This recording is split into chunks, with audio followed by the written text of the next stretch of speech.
welcome to another episode of On the Block with Jen. My special guest today is Mickey Shook from Carrie Trainer. Carrie Trainer on Instagram and Carrie Trainer on YouTube. If you guys don't already know, this is my gun go-to guy, but he's so much more than that. I'm always harassing Mickey in his DMs every time there's a shootout or some sort of surveillance video. I need to know about a gun grip or a sight or a caliber. I am in his inbox. I thought it'd be great for me to share him with you guys. Today, I specifically want to talk about the latest mass shooting in Buffalo, New York, but furthermore, survival. And Mickey is all about survival in so many ways. Welcome, Mickey. Thank you for asking me to come on your show. I appreciate it. No, absolutely. I'm actually very excited to have you here because I follow, a lot of gun trainers, a lot of self-defense people, but you're the most, I have to say, well-rounded. You talk about, bleeding and, cuts and blades and guns, and just so well-rounded in your survival tactics on your channels. So I'm excited to have you here. And I have some questions for you, of course. The first question a lot of people think is crazy, right? My first question is just coming out. Can you survive a mass shooting? Sure. Don't get shot. So people are commenting to me, well, if someone's coming in, with a rifle and they're just shooting at everybody, what can we do? Sure. If I can just spew for a minute, I think we have to identify what the problem is, right? It's kind of like if you're talking about health, like I don't feel good. So somebody could say, exercise, eat different, go see a doctor. Well, what's the problem, right? Maybe you're just not getting enough sleep. Maybe you have cancer. And so what is the problem? And when we're talking about a mass murder, like what just happened in Buffalo or what just happened in any town you can think of, because it's so frequent now, It's an ambush. And so what's an ambush? An ambush is a predator, be it a cheetah or a cougar or a lion or a wolf or a person, looks for people or a prey animal that's not ready to fight or run. And that's why all of these maniacs go to places where people are most helpless: schools, synagogues, churches, movie theaters, places where you're relaxed and calm.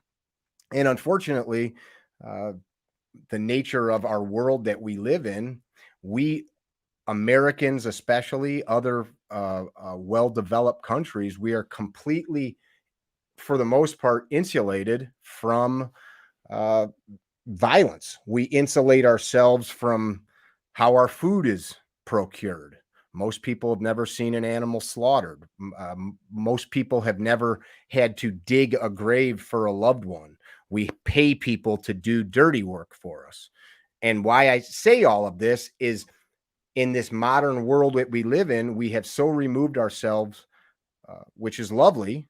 I think it's great that we have done these things, but because of that, it's a jump for our brain to go from I'm sitting in church or I'm watching a movie or I'm walking through the produce aisle to now somebody or something is trying to kill me. So the first thing that we have to identify is what's the problem? And the problem is ambush predators.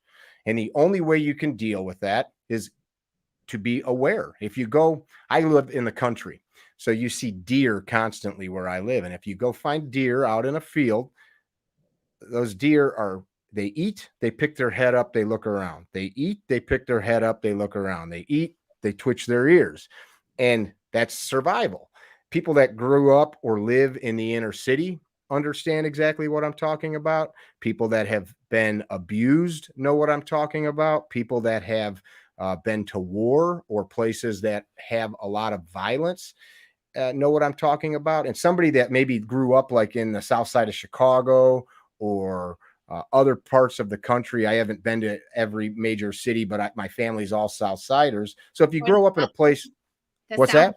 New York or the South Bronx, New York. Yeah. I don't want to say the wrong neighborhood and sound like a moron. So like, places that violence happens, or where there's a lot of people clustered together, if you are with a person that lives or grew up in that environment and you watch them, if that person's not an idiot, most likely they're paying attention all the time to stuff going on around them. Whereas people think they are, people toss words out like situational awareness. Well, what are you actually paying attention to? And unfortunately, things like this mass shooting murder in Buffalo, they happen enough that it's something that we should pay attention to. Most of us have never been hit by a drunk driver head on. That's pretty rare, but it happens all the time. You should be paying attention, not just to where you're driving or what's going on with you. You should be looking at other motorists. So to answer your question, yes, you can survive, but it's not just having a weapon. It's not just being capable or willing to fight. Most of your listeners probably have seen the movie made about Chris Kyle, the Navy SEAL, who was murdered on a gun range by a veteran that was out of his mind. There's somebody that has a massive amount of training, somebody that's been to war, somebody that's fought humans in combat. So they've got everything that you would think you need. But even then, when unaware, it's anybody can be made a victim. Muhammad Ali got knocked down. Mike Tyson got knocked down. So no matter how good you are at the fighting, you have to be able to compartmentalize what's going on in front of you. And I'll add one more thing before I shut up. The challenge for people is they hear what I'm saying and they say, I don't want to live a life like that. Well, I think that that's foolish. Nobody that's a parent or a grandparent or an uncle or a teacher or an aunt would let a kid play by a busy road. And we all have been by busy roads. So you can't avoid that unless you move in the middle of nowhere. Nobody would let a child play by a pond or a pool without supervision. So there are things that we choose to expose ourselves to, such as a busy road or water or a roadway, like being in a car, that you choose to pay attention in those situations. It's such a mental leap to imagine somebody trying to murder you for most people that they just don't want to think about it. Wow. So speaking of like being situational awareness, right? You tell me if I'm doing it right. I grew up in the South Bronx, New York. Something was always jumping off, right? So my dad also, he managed a movie theater in a bad neighborhood in Brooklyn. He was That's always cool. About situational awareness. First time I ever saw weapons was my dad. So when I'm in places, it's like it's a muscle now. I'm like, I'm watching, I could be having dinner, I'm watching people's hands, I'm watching people's expressions, I'm looking at where the exits are, and this is just normal for me. This is a normal thing.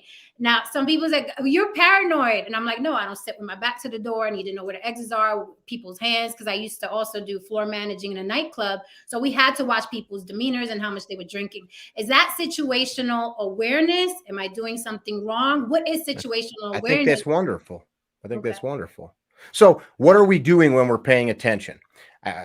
Let's talk about driving, because most everybody is either drives or has been a passenger, right? So I think we can all relate. When we teach somebody to drive or we are driving, besides the skills of like, how do I steer the car and work the controls, the brake, pedal, shifter, you also need to know how to operate it around people. So like, I remember my driving instructor when I was 15 years old told me, always have a place to take the car. Like if somebody swerves at you, if somebody locks up the brakes, if there's a rollover in front of you, just always be deciding second by second where to take the car. And that's exactly what you're talking about from the perspective of where's an exit if something happens, where's help, where is cover, something that could stop ballistic projectiles like a bullet, where is lighting, where's the stairs in my hotel if the place is full of smoke. Those are things that like a rational human should think about, and we choose to give that up because we'd say it's paranoid.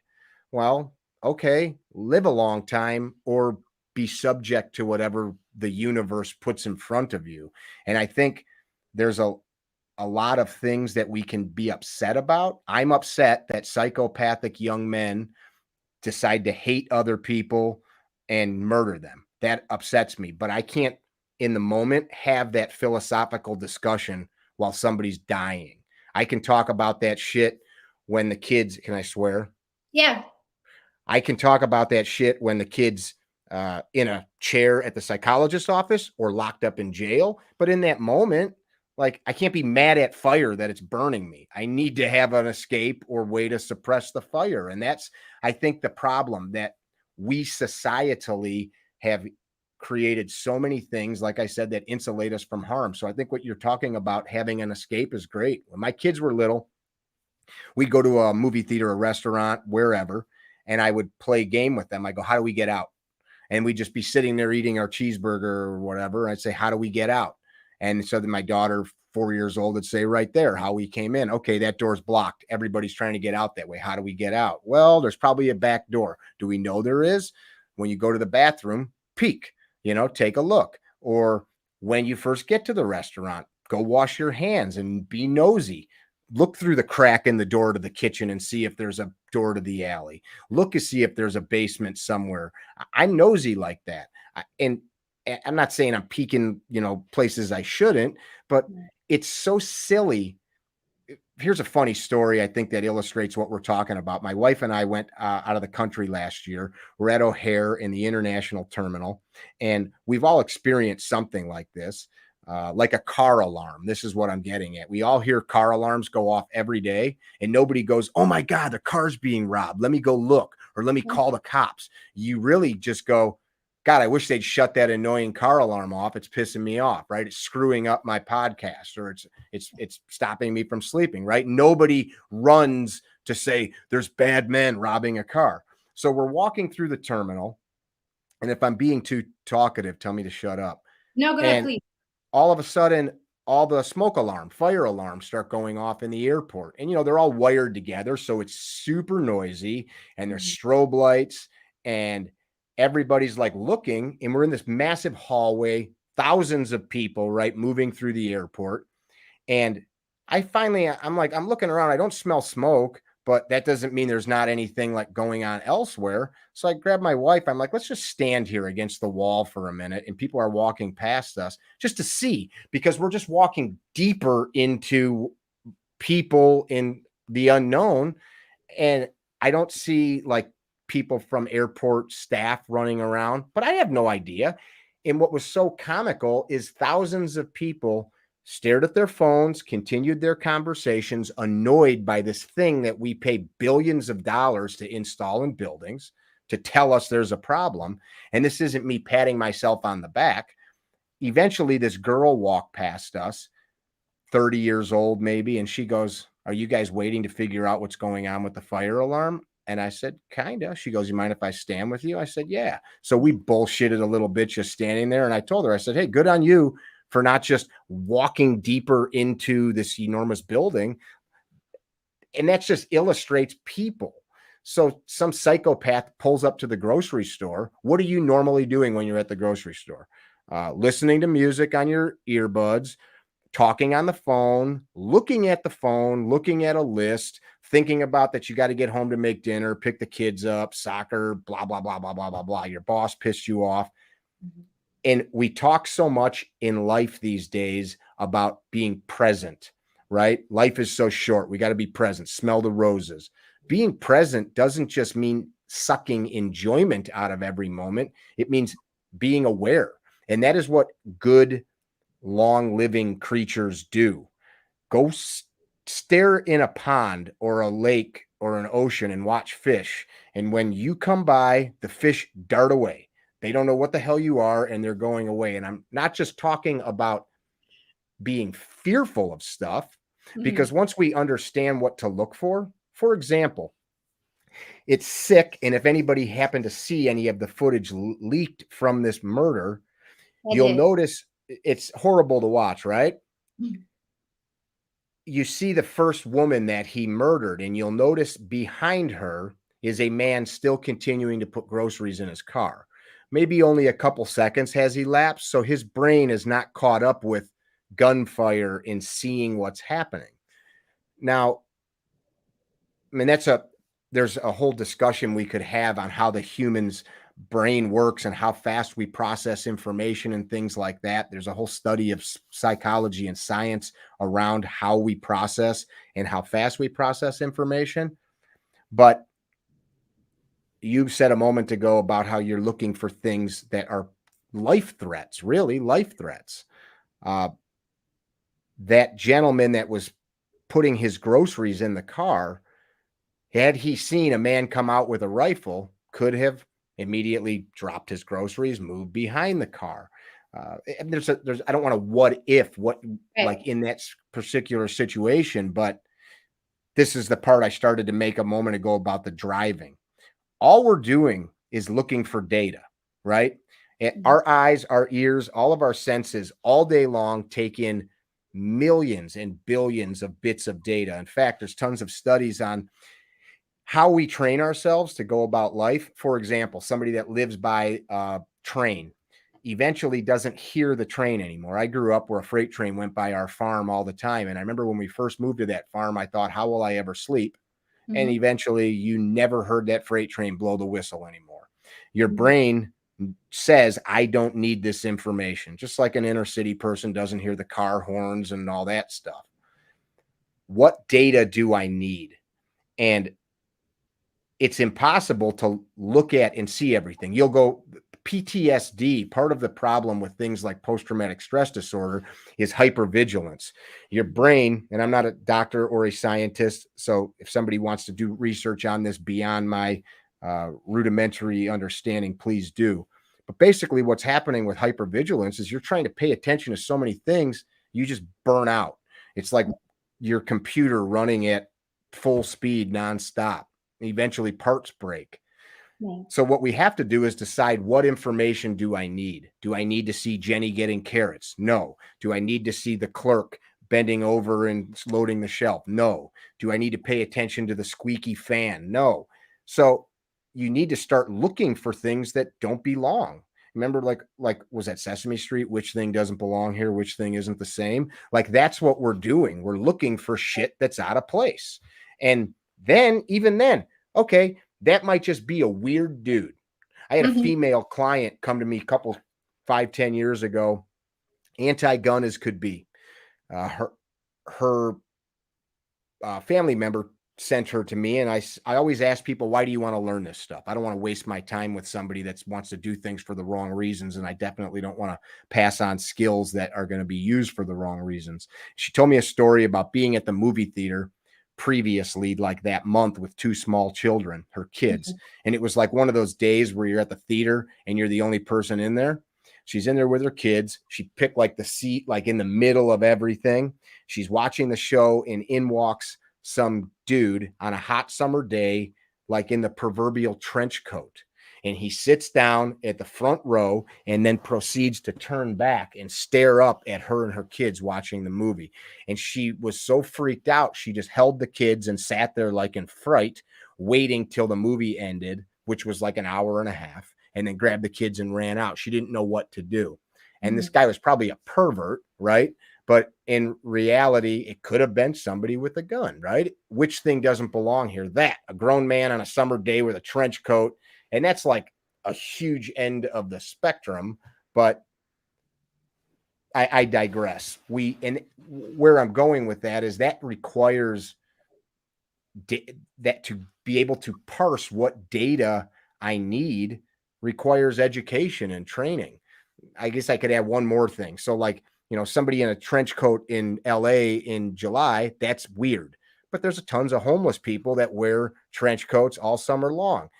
That doesn't make them a murderer, but that might be something that you can pay attention to for a minute, right? Yeah. So going back to what you said, that the little game you played in the restaurant with your children is reminiscent of when my daughter was younger. Living in New York City, we'd ride the subway and we'd sit across a whole row, as anyone who's been on New York City subway. And I'd always ask her, just, playfully, like, if you were going to attack somebody, who do you think you could take from that row? And then she would study everybody and that one. And I would ask her, why that one? Well, because he looks this or she looks that. So out of the whole row, that one. I said, okay, well, never be that one. because That's what great. predators see. So never be that one. So that's a good way to create situational awareness with your children without making them paranoid, just getting them used to, you know what I mean, what their surroundings are. Going back to what you said about, being ready to confront something like that. I want to go back to your latest Instagram post, which was a dedication to Aaron Salter, which was one of the people who got killed by the mass shooter in Buffalo, New York. Was actually respectfully a retired police officer. So again, we have someone who had full training, who knew his way around weapons, and he couldn't stop him. But I know the shooter also had body armor.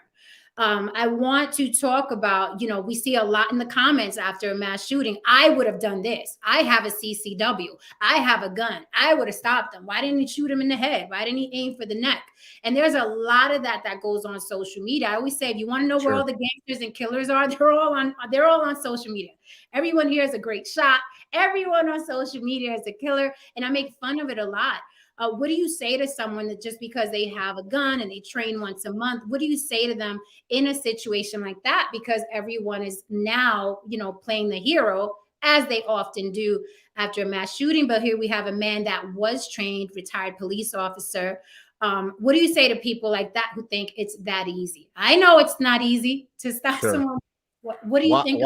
Going to any sports bar during March Madness or the NBA playoffs or NFL playoffs or any of that stuff, and you watch grown men yell at TVs and go, "Come on, you bum, run the ball," and all that kind of stuff. And clearly some fat turd sitting at whatever Acme sports bar isn't going to do better than the NBA or NFL player that he's watching. We fantasize about these things. To train to a level of proficiency with a firearm that you will most likely be capable enough in a situation like that does not require a lifetime, but it does require possibly 20 to 40 hours of initial instruction and then maintenance. I think a nice thing to compare this to again is driving, something I talk about with students. And make no mistake, there are people that have driven their whole life that are terrible at it. But when you first start driving, you're scared, right? Mom or dad puts you in a car, you go in a parking lot, you're like, holy shit, what do I do? And if mom and dad were good, they told you, don't worry, just, let the car roll without even giving it gas and like figure out how it steers. You're like in an empty parking lot at a mall or a school, right? And then you get a little better, you're out on the road and you're figuring out like, hey, what's the turn signal? How do I go left, right? And you add to those skills. And then fast forward like a year, you're cranking on the radio, flipping cigarette butts out the window. You got your arm around your girlfriend, you're fishtailing around corners, doing burnouts, and you don't think about any of the things that bothered you. So that is we've got skills to an autonomic level, pardon me, where we have developed such an innate level of mechanical skill. Something else we can relate to is this. If I told you pick your phone up and write a text to your mother or your boyfriend or whoever, you wouldn't have to be like, oh shoot, how do I do this? Or how do you use your TV remote? Or how do you hold a fork? These things you have developed a subconscious level of skill. So to fight with a gun, you need a couple things. You got to have those skills. Like, how do I hold the fork? How do I type? How do I drive? You need those skills with the gun where I don't have to think, how do I grab it out of my holster? How do I hold it? That all has to be without thought. Then you have to make a decision beforehand that if this thing happens, I am willing to engage. And I'm not even talking about from a level of saving other people's lives, but how about your own? Did an interview with some friends of mine the other day, a company called CCW Safe, and the gentleman that was interviewing me ran a police academy. He's a internationally respected judo practitioner. He was a SWAT police officer, a respected trainer, very tough man that's been involved in a lot of violence with bad people his whole life. And he talked about at the academy, one of the things that they were looking for was if people could muster a will to survive, the recruits. And from time to time, they would see that individuals, they couldn't elicit a survival response. And I'd say in the discussion, I'm like, well, what were you like trying to do? He said it would sometimes be to the point after these guys would be physically exhausted, or gals, trying to do complex tasks like shooting and problem solving. They'd be beating on them, right? Not trying to hurt them, but trying to get them to say, fuck you, get off of me, and like fight. And some of these people would just curl up and they'd tell them, I'm sorry, this job's not for you. We're not going to go tell your mom or somebody else that you're dead, because something innately is missing in you from a survival response. We've all met somebody that at the slightest provocation goes psycho, which isn't good. And we've all met somebody that is a total pushover that you could what's his name? The character from Back to the Future. Remember Marty McFly's character before he had his big come up, dude would poke him in the chest, or Marty's dad, right? Come on, butthead. Like, no matter what, he was just a bitch. There are people that are like that. So if that's you, you need to figure out how to muster a survival response in yourself, especially if it comes down to combat with another human being. You can have all the skills of how to punch somebody or deploy force with a weapon, but if there's not that desire inside of you to live, you can't buy that. Folks that say, well, you'll never know till you're in the moment, that's foolish. That's super foolish. Do you want to go get on an airplane where a pilot's never trained to have an engine failure until it actually freaking happens? Do you want to get on a ski lift with an operator that's never dealt with you get what I'm saying? You need to plan for those problems, and we could talk deeply about that. Right. So you're Carry Trainer on Instagram, Carry Trainer on YouTube, and you do have a podcast called Higher Line. That's right. Okay. One thing you always say, I know you coined the phrase, be your own Calvary. You go way, way further than gun training. I know you do jujitsu, you do the blaze. I even saw you balancing one time on a you never know when you might need to balance to be able to save yourself. Yeah. So can you tell us what you mean by be your own Calvary and what you do under that umbrella? Because everybody's gun crazy in this country. But what aside from guns do you think that the average person should know or have on their tool belt to be their own Calvary? Sure. I guess I would first start by saying I enjoy the use of firearms. I stand by our Second Amendment, but I would love a world where firearms didn't have to exist and we could all just eat chocolate and not get fat and there'd be no bad people. I do not believe that firearms were codified in our Constitution to hunt deer or target shoot. So I just lay that out there. When we think of the Old West, the cavalry rides to the rescue, right? The cavalry's coming. I mean, some people that maybe stirs up bad feelings of the American expansion to the West. I'm not thinking about anything like that. I'm thinking about this concept as being a boy and watching cowboy movies or like Wild West movies and the cavalry coming to save the day, the little girl out on the plains and the bad guys are out there, something to that nature. In the context of everything we're talking about, in the moment that you need help, or your kid or your wife or your brother or mother or lover or whoever it is needs help, I can think of almost no situation where you being capable is a detriment. There's not a single situation I can think of where somebody who was capable and acted was a detriment. And almost never is there a person more capable from you willing to act faster than you or faster than you should be. I don't know why, and I don't think this is abnormal. I just think that things happen to me, but I have a dozen or more stories of shit going sideways, like in front of me, and nobody doing anything. From the time I was a kid, I have a story I told recently, happened on Memorial Day weekend on a lake near here. Family friends had visited, and my father sent me with this family to go like show them the lake. And we rented a jet ski, and I was teaching this teenage girl, I was a teenager, how to ride a jet ski. And, you know, it's great. Like that joke, you know, you never see somebody like upset or not having fun on a jet ski. We're out there having a great time. And we're sitting there on this jet ski, and I'm showing her how the controls work. And all of a sudden we watch two other jet skis with a couple on each of them, a husband and wife or boyfriend, girlfriend, head on collide at like 40, 50 miles an hour, like 50, 100 yards away from us.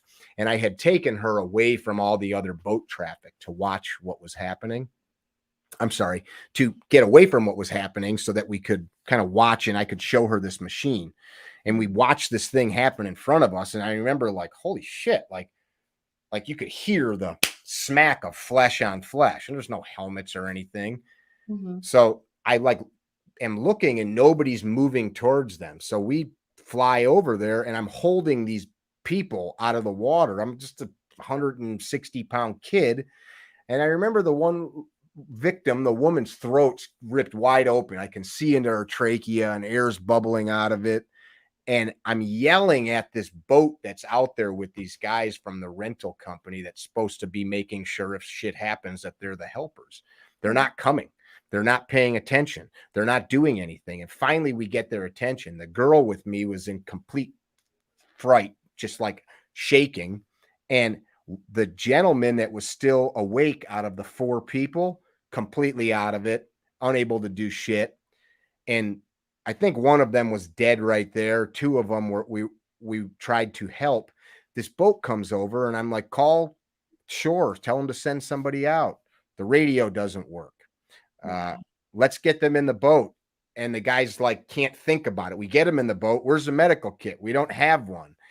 So finally I drove to shore and got yelled at by the sheriff's office when I got in there to tell them there's a problem out here. And it's just a simple little story, but like one thing after the next, there was not somebody capable. The life support systems in place, they weren't capable. They didn't have the right equipment. They didn't have the right training. They didn't have the right tools. And some of those people died. That's a whole nother story. Lack of training on a machine they shouldn't be using, etc. But we assume other people will do the right thing. I was at the store before I got on this show with you, and I'm parked way out in the parking lot for no other reason as it was the only spot. Mm-hmm. And as I was walking out, I saw this old man putting his cart into the cart return, and then he kind of walked next to me way back out to where I was at. And I said, hey man, good job putting your cart away. And he like looked at me and like, yeah, whatever, kid. And how many people don't even put their cart back, right? This guy walked like 100, 200 feet to put his cart away. That's rare, let alone somebody taking a bullet for you or dragging your loved one out of a fire. Be your own cavalry means develop a mindset that I love myself enough, not in a selfish or malice-filled way or you know, like egotistical way, but if I'm dead, then this whole thing is over, right? Regardless of what you think about the afterlife, right now I'm alive. Why do I want to eat good? Why do I want to exercise? Why do I want to train with a firearm? Because I like living. Like, why? Well, because I like being on podcasts with friends. I like telling dick jokes. I like going to the beach. I like going to the movies. I like drinking beer. I want to do more of that. If I'm dead, I can't do that. So love yourself enough that you are willing to ride to whatever age you need. I have a good friend that was shot 7 times as a police officer and killed the attacker. It's a horrible story, but it's a courageous story. His name's Jared Reston. You guys should look it up.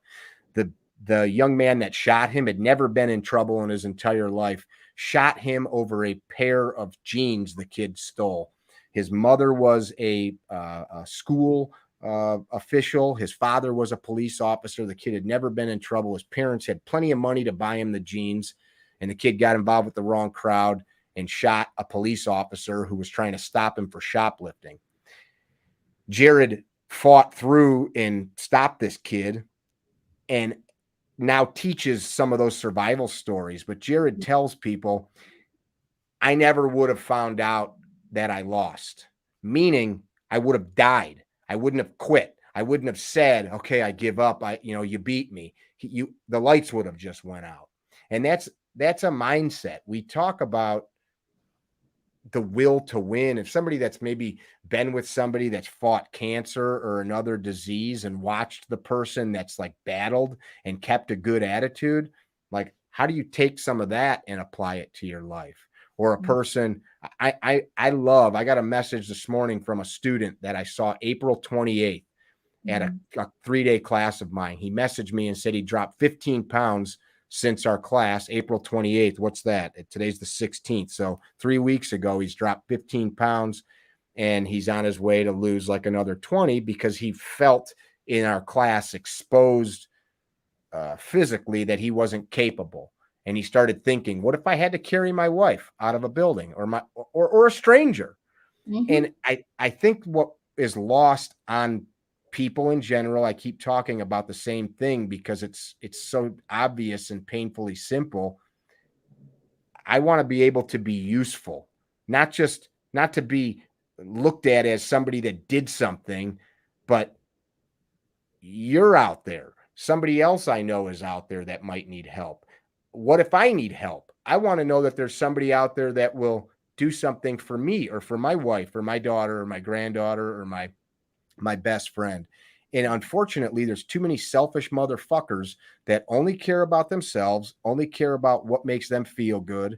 And they expect the world to go the way they want it to. There are shithead pieces of garbage like this kid all over. And beyond that, what can we do to put ourselves into a position where, so my goal is to live a long, full life, be your own Calvary, put myself in a situation where everything in my power is invested in living a long and full life, not just long. I could lock myself away in a tower and have food sent up to me with a helicopter, right? And I'll be like safe from harm. But I want a full life. So I watched the lunar eclipse last night, drinking a beer outside, laughing that the moon disappeared. Like, that's cool. I want to do that. To be one's own Calvary, that is, I think, the concept that we try to instill. Your life is valuable. Live in a manner that suits that.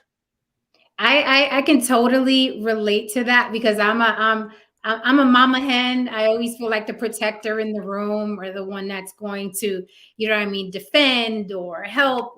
So that's why I got into guns and survival and why I started following a lot of people, whose expertise this is. Hi, Tristan. Someone asked in the chat, do you sell hoodies with Be Your Own Calvary on it? Where can they find your merch?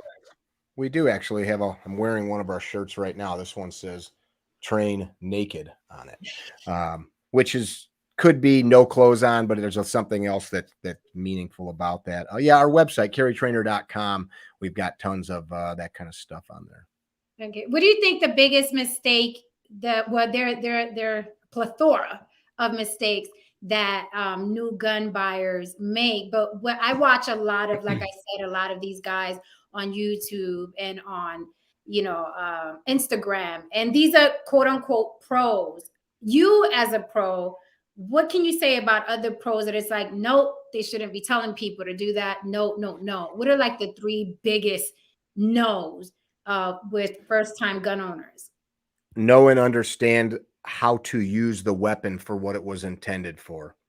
Know and understand the law in its entirety. To understand the law pertaining to self-defense is not hard. It is so misunderstood.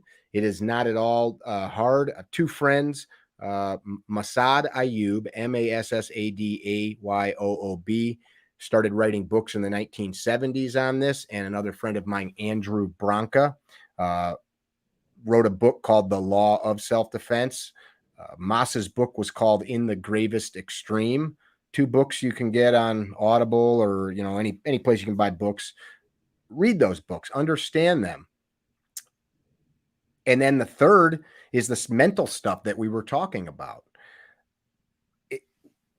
If not, you can have the gun, know how to use it, you can understand the law, but if you're not willing, capable, and ready, it doesn't matter. So I think there's like a three-legged stool there of knowledge and training.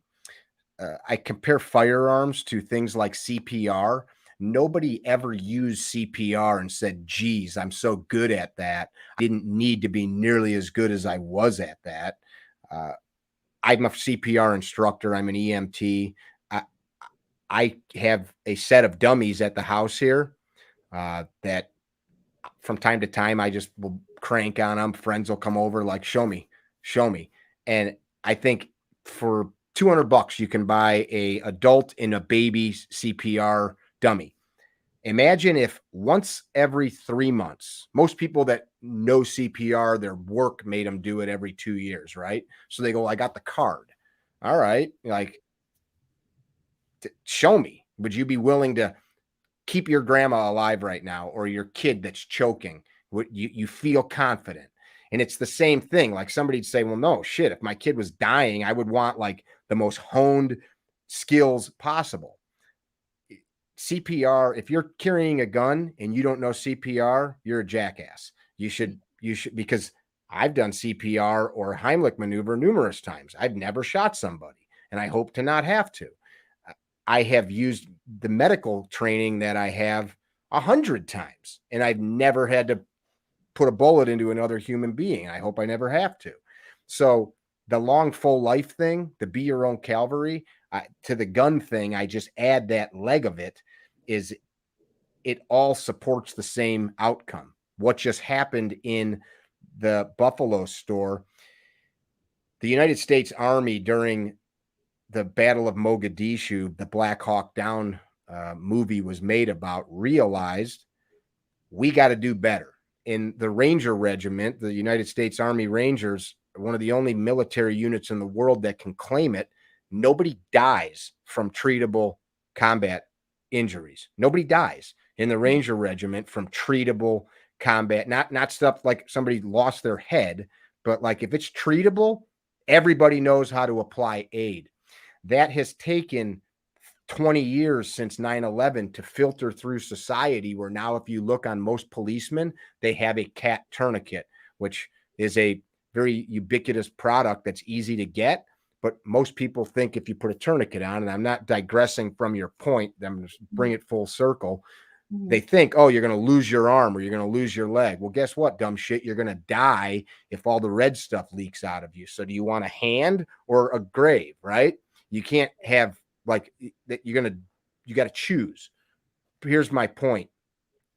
This knowledge now, it takes so long for these things to kind of disseminate through the public. Why do we not know this stuff? And what we're seeing, Columbine, Sandy Hook, the horrible, disgusting thing that happened in Las Vegas. Most of the people that pass away in those attacks bleed to death. Where if somebody had traumatic blood loss training, which you can learn in a half a day, and $50 of materials, I can take my t-shirt and stop any of your four limbs from bleeding with my t-shirt.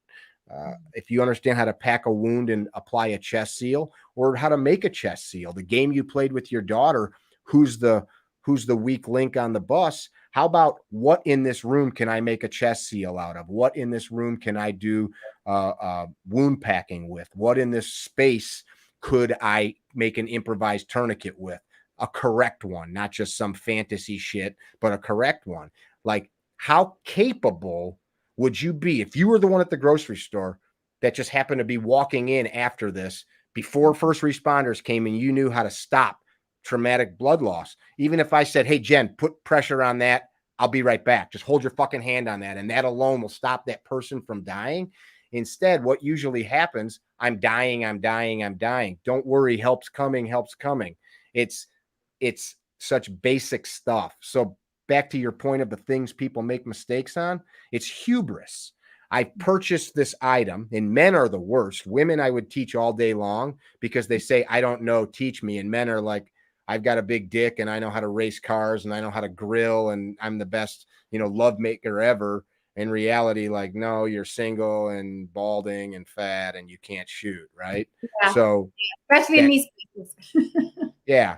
But I don't say that to be a smart ass, because nobody knows what they don't know until you go learn it, which requires us to be open, right? I don't know a million things. Talk to me about the best way to garden wild onions. I don't freaking know. I know people that do, so I'll go talk to them. And if you want to learn these things, plan to invest some money into it. So buy a firearm that's quality, the best one you can afford. And there's a million of them now. We're in a wonderful time with machines. Buy a quality holster, and then go get good eye and ear protection and pay for quality training. And what that looks like is kind of like, what is the person teaching? Who vets them? Who says their material is good or bad? It's not just how many Instagram or YouTube followers they have, because there's a lot of bad stuff there. And does the body of their work, is it supported by the law? I don't mean by police. I mean by our Constitution. It would be pretty foolish to deploy force and end up locked up in prison because you did the wrong thing. And there's a lot of people that don't understand when deadly force can be utilized, which is very infrequent.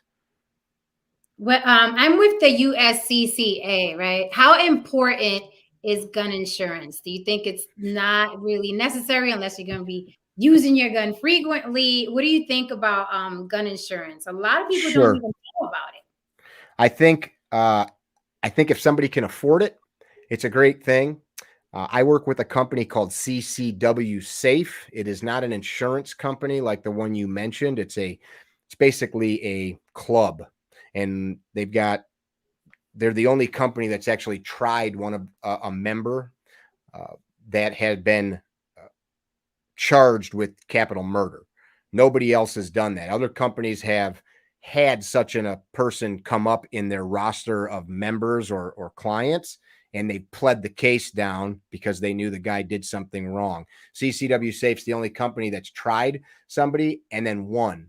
By and large, they're the best, in my opinion, based on my research, which is why I support them. But I think if you can afford $300, $400, $500 a year, and I think there's a hierarchy of importance. First of all, I got to keep me fit and healthy. So if I can do that, that's one. Two, learn the law, have a firearm, have training, like that whole stool, learn about all that stuff. And then there's no point in me having insurance if I don't know how to use the gun.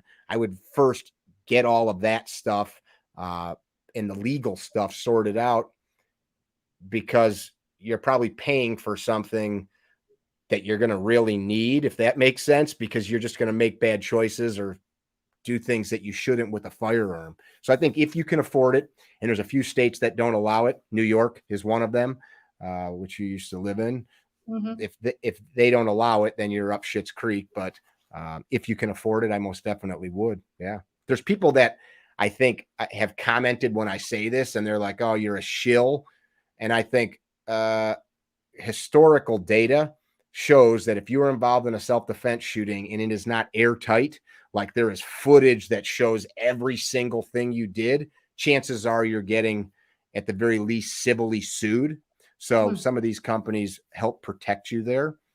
I've got a client student of mine that had a man try to break into his home, try to attack him. The guy was whacked out on drugs. The guy previously down the street had violently beaten his mother and mother-in-law, which didn't matter in a legal context because the victim, my student, didn't know that. But just to paint a picture, this guy's whacked out of his mind on like meth. He shoots the guy as the guy's trying to attack him, breaking into his house. And it took like 2 years of legal BS for him.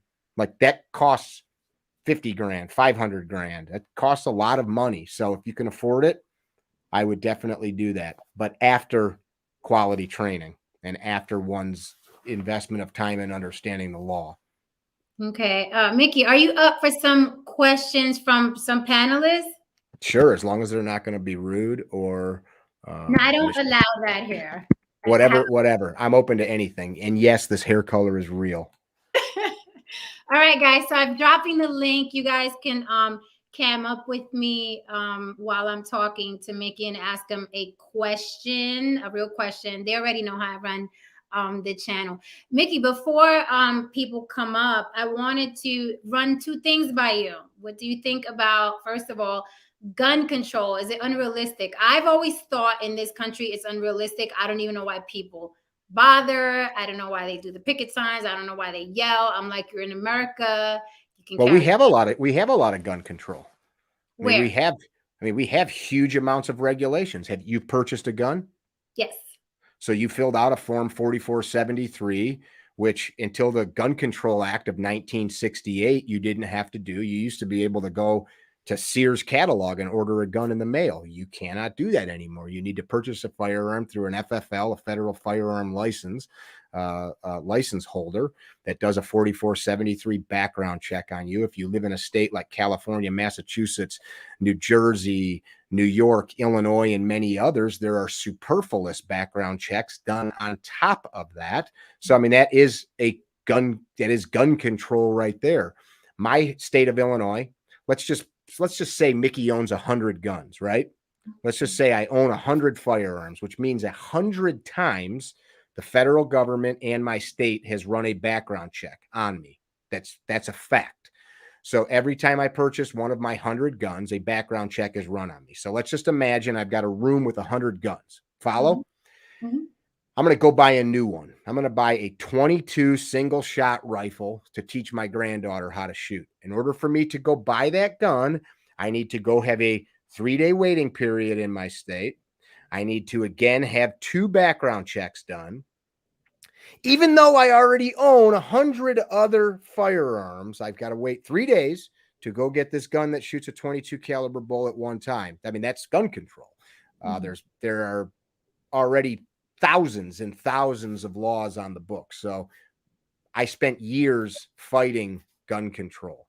I am very much not in favor of gun control. I am very much in favor of jackasses like what just happened in Buffalo, not having a gun. People, if they haven't realized, that kid already was having mental health issues and was being looked at by people last year. And unfortunately, on my side of the fence, people don't like red flag laws. The reason lawmakers make this stuff is because of idiots like this. So liberty is a double-edged sword. I digress, though. Okay. How do you feel about, people completely wanting to remove guns from everyone, everywhere? I think that that is, there's millions of firearms in private ownership. Even if Adolf Hitler was our president, that ain't happening. What separates America, I can get vehement when I talk about this, for all of the wrongs that we've done. Slavery, racism, the westward expansion, pushing the indigenous people that lived here into almost extinction, pilfering of the land. Well, that shit happened all over the globe. Side note, doesn't right a wrong by any means.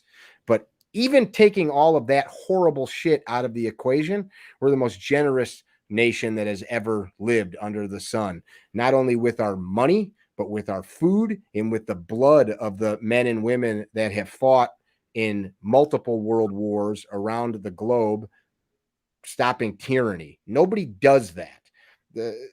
There's no other country that gives like we do. And in that, culturally, we are different. There is too many men and women that are never giving up their guns. And I'm not saying like F the government kind of talk. People just ain't going to do it. So that is bred into our DNA. I 100% agree. This question is interesting. Tristan asked, I believe every U.S. citizen at 16 should be required by law to get their gun or permit license. Thoughts? Well, what is a gun permit license? Most states don't have such a thing. So as Tristan, are what you're saying is we nationally should require everybody to get that? Like we should create a permitting process? Is that what we're saying? Okay, while Tristan clears that up, I have Haran DeMarco backstage. Haran, how are you, sir? Hey, what's poppin'? What's poppin'? What question do you have for Mickey? Yeah, Mickey. First of all, thank you so much for showing up. We were just giving just a plethora of just solid information. Thank Just you, real sir. practical stuff. Um, yeah. First of all, I'd like to ask: are you versed in other forms of combat, like per se hand to hand or even knives? How about a dance off, sir? A Oh, dance off. So well, knives, I mean, yes, I carry a knife on me every day. I think okay, uh like if we start, I'm looking at nunchucks right now. I'm looking at freaking okay, nunchucks, but the pair I'm looking at I made as a kid, so I was playing with them with okay. my nephew. I I think that that's something somebody should delve into. Yes, I practice martial arts 5 days a week. I'm at the gym. I do jujitsu and Awesome. some Muay Thai, but uh, that those kinds of things, which I think are super important. Some people, my buddy Z, Fifth Special Force Group soldier, badass MMA guy, he calls it attributes, right? No matter how badass Jenny is, you are at a physical deficit to even an average man. Would you agree or disagree? Right, right, So like right, that right, we right, have right, right. physical things like that. I buried a friend about a year ago. His name was Jerry. He was in his 80s. Jerry carried like 5 knives and 2 guns everywhere he went. And he was a little guy. He was like 5'5", 130 pounds. He was fit. And people would be like, oh, Jerry's crazy. He's got all these knives and guns on him. And he was a business guy. Nobody knew, but guys Mhm. that knew him knew. And he'd Mhm. say, screw you. I'm not paranoid. I'm an old man. If you knock me down, I'm not fighting up to my feet and going to get in a fist fight. Like, I'll Right, break a hip and I'll die like in the old folks' home. Like, I'm going to shoot right, and stab you to live. So I think, I think that those things are valuable. I think everything starts with a mindset, though. And I think something like, say, quote unquote, knife fighting or something like jujitsu, like I do, or even mhm. Western boxing, you don't go learn that stuff in a weekend. That is Oh, something that you invest and must invest serious amounts of time in, maybe 3 days a week minimum for several years to start to absolutely. develop real proficiency in. And I think people like, oh, me and the girls are going to this like chick self-defense class this weekend. That's like exposure to realize that you suck. Then you go find a real school or academy and Right. invest time. Does that make sense? No, definitely, definitely. I definitely stand by what you're saying. One of the things also that you were saying prior that really hit home is that everybody, what I mean, especially men, you should always, what I mean, make sure that you're in peak physical condition. And I'm a big advocate of calisthenics, what I mean, because you never know when you might have to, what I mean, lift yourself up. What I mean, you How also have about to. let me add one more to that. What's up? Somebody else might have to drag your ass out of something. If you're 400 pounds, Absolutely. now me or you can't move that guy. Now we need 3 dudes to Exactly. move that guy. So don't Exactly. just be a good rescuer, be rescuable. Mm, Right. Exactly. Exactly. So definitely some great stuff you're actually saying. okay. Thank you. Mickey, Tristan cleared it up. He says, yes, I meant nationally, like how we all should be required to wear clothes in public. In my opinion, mandating gun training, licensing, knowledge, etc., would reduce crime, random attacks, because everyone is armed. What do you think about that, Mickey? So there's some countries that do that, right? Switzerland, Israel, there's others where society as a whole is armed. Some of those countries that do that, excuse me, are small, right? Israel's tiny, Switzerland's tiny. Uh, we're huge. Switzerland, Israel, other countries like that. Of course, they have a disparity of people, economically, uh, culturally, but, and I'm going to go out on a limb. I think that we in America have such a huge swath of cultural differences and things not like Switzerland, not like Israel. They're a lot closer culturally in one of those smaller countries than we are. The understanding of the Second Amendment, I'm an amateur historian. I have dedicated most of my adult life to learning about the history of our country, good, bad, right, and wrong. Side note, I have visited most of the graves of the 56 men who have signed our declaration. Like, I only tell you that because, like, that's how dedicated I am to learning about this stuff. The concept of the Second Amendment is so misunderstood, and to understand it, we can't just read the sentence, the right to keep and bear arms. You have to understand what the people at that time were thinking about, what moved them, what they did, what they didn't do. And you got to go read other stuff that they wrote, such as the writings of guys like Adams and Jefferson and so on. In looking at the totality of it, things like a well-regulated militia. Regulated did not mean regulated by law whatsoever. Regulated actually means well-trained. And this isn't my interpretation. Go talk to scholars that study the history at the time, or just do some research yourself on the historical word regulated. I bring this up to answer your question, not give you a history lesson. It literally means to be trained and ready to be called out. Historically speaking, people just knew how to handle guns. Now it's not so much a cultural norm because we have cities. We're not fighting Indians on the frontier as they did then. And I know I'm using terms that people don't like, but that's the way exactly that they spoke at the time. We're a different society using laws that were created 200 and some odd years ago. So I don't have all the answers. I think here's my synopsis after years in politics to Tristan. We need better dads to be good role models. We need better moms to be good role models. And if you're not a good mom or dad, be a better person.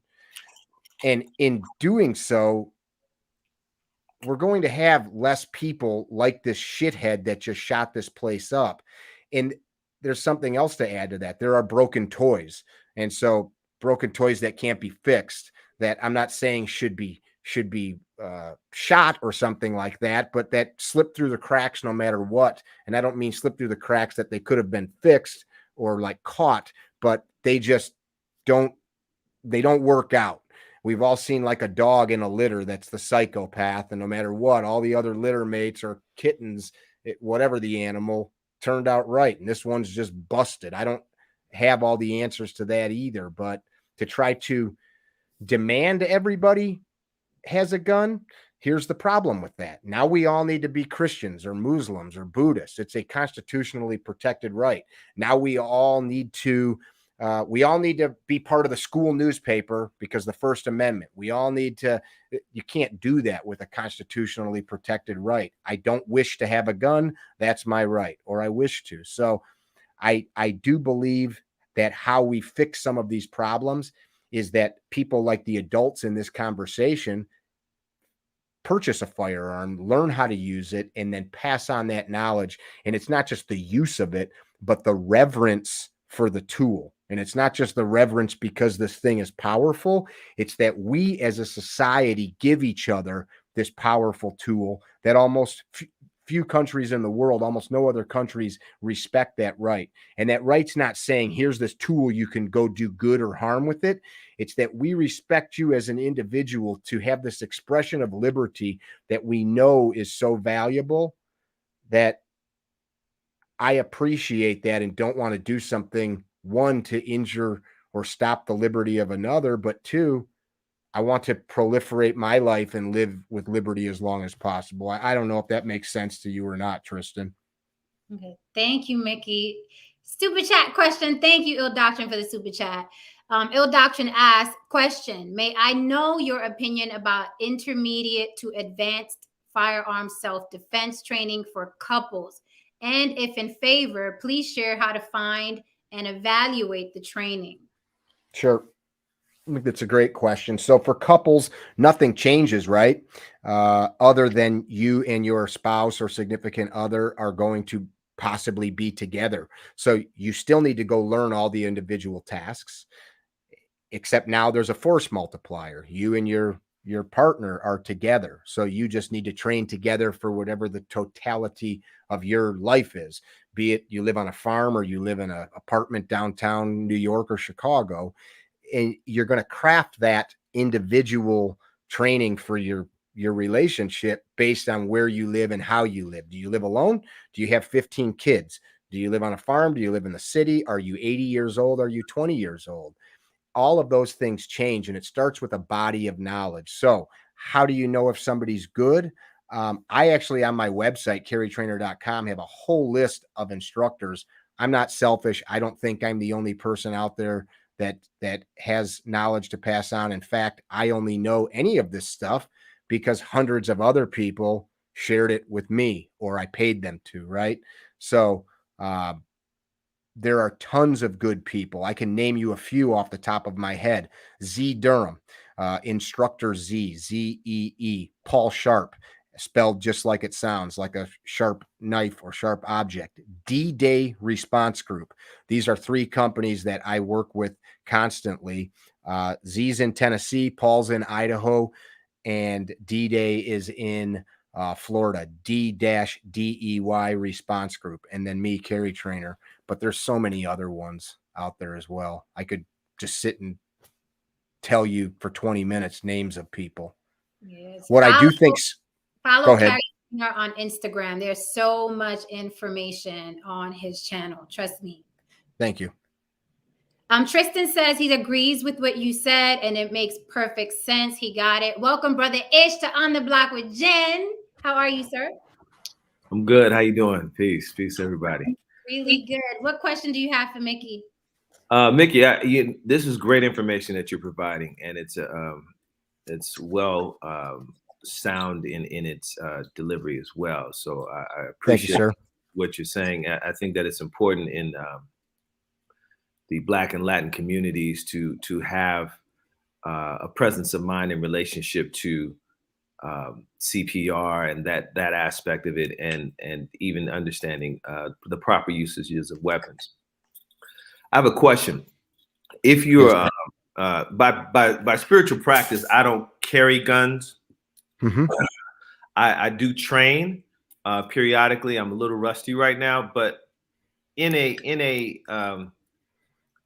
I'm relatively fit. In a shooting situation or a mass shooting situation, what would be the best approach if you are trained in unarmed combat and in a decent proximity of the shooter? So this is one of those discussions that we could sit and game it until we all rot away and die, right? There's a violence. Whenever you take human beings and do anything, we induce a million variables, right? I joked about dancing a minute ago. People always ask me, what do I do? Like if I'm at like a party or whatever. And I always say I am a male dance instructor, and everybody's like, just to like be a smart ass. But really that's what we're doing. We're teaching humans to move, not just move physically, but move mentally. Shift yourself from I'm shopping to I'm running. I'm shopping to I'm fighting. I'm shopping to I'm hiding. I'm shopping to I am a lioness. I am a warrior, whatever the thing is that you put into your head as your set point. We're always looking for a way. For example, man, chocolate's good for you. I love chocolate, so I found some articles that say chocolate's good for you. Or I love wine. Red wine's great for you. Yeah, but you're drinking like a quart of it at a time, right?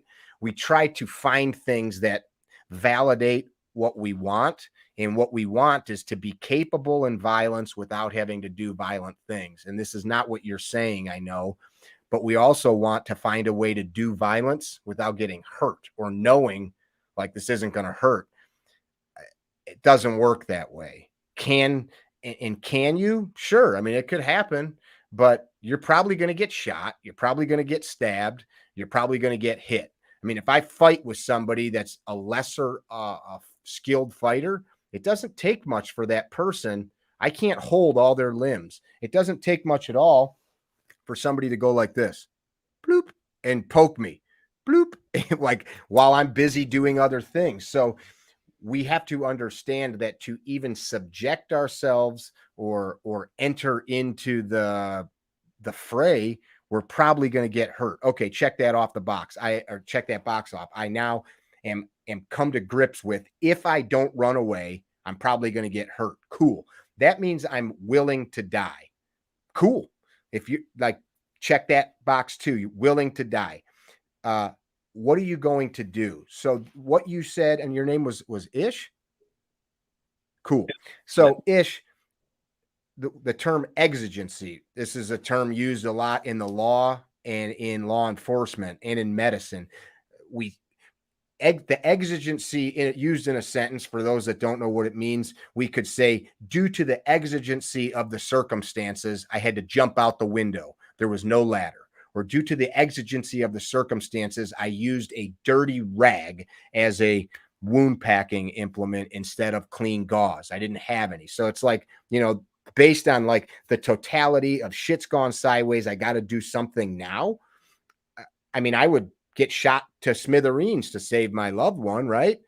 But that doesn't help if after I fall to the ground, the guy just turns and murders my loved ones on top of it. Now we're all dead. Right.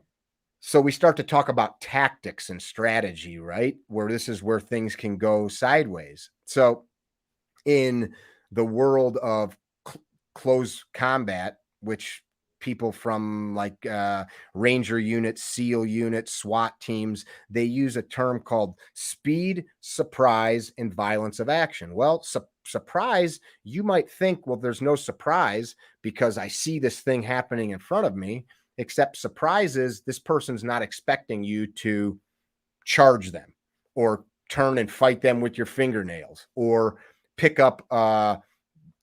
If I hit you with a jug of milk in the face, that's 8 to 9 pounds crushing into your head. That's going to hurt 20 times worse than my fists. So what objects of opportunity are around me? Terrible story, but a kid one time was bullying me when I was a boy at school, a couple years older, and I had a bad temper. I can remember it vividly. I picked up a Granny Smith apple, the super hard ones, and I pitched it as hard as I could. Dumb luck. It bounced off of his freaking head from like 20 feet away. He came up and punched me and ran away laughing, and I snapped. I was like 12, and I pitched this apple, and it exploded like a rock hard apple on his head. I mean, it looked so badass. It was like the making of an 80s movie, like, like the scene where I was a little kid. And I remember him looking at me in rage, but he was so stunned. I thought it was like getting punched in the head. Well, that was a weapon of opportunity. And no, if a child's listening, don't throw apples at people. It was a terrible thing for me to do. But those kinds of things, that's gamesmanship. And there's a saying in the combatives world, if you're not cheating, you're not fighting, right? If you're not cheating, you're not trying. And that could mean a million things. But in the end, that guy was engaged by Aaron. So there's a old shooting drill. It's called the Mozambique Drill. It's been around for years. Mozambique Drill is you fire 2 rounds to the body of the target and 1 round to the head. People that have been around a long time call that drill the failure to stop drill. So Mozambique, or the failure to stop drill. Well, why do you think they call it a failure to stop? Because the 2 rounds that went here didn't stop the person, so they shot him here. This is where we start to talk about like deep dive stuff. The human body can be extremely hard to kill. We've all seen or heard of or known somebody, or maybe you, involved in a car crash or something like this person shouldn't be alive, and they are. I have multiple friends. I one day at the house here had 2 dudes sitting at my table drinking beer. Both of them were shot in the face. Both were drinking beer with me. Both looked normal. Both had been shot in the face, and both fought and killed the attacker. Both went back to work. Both are still alive. We think bullets are magic off switches. In fact, they're very much not. Depending on the studies that you read, 60 to 80% of people shot by handgun ammunition in and around major metropolitan areas where good trauma centers are available, 60 to 80% live. Anywhere from 5 to 10% of people shot in the head near or around a trauma center where they can get there quickly live. And now as our fire and rescue people are learning the techniques that the Ranger Regiment and Green Beret units have learned from the 20 years of the global war on terror. These traumatic blood loss injuries are being treated quicker and quicker in the field. People are living from this stuff. Why I tell you this is, in that moment, you got to decide. So you're making a conscious choice not to carry a weapon. Here would be my philosophical discussion to you, Ish. So you're in that grocery store. This guy's killing people.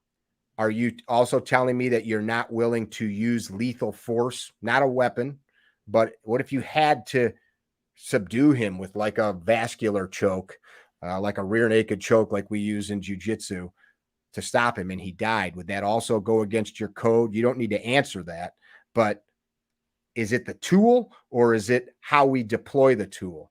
And it's a lesser of two evils, right?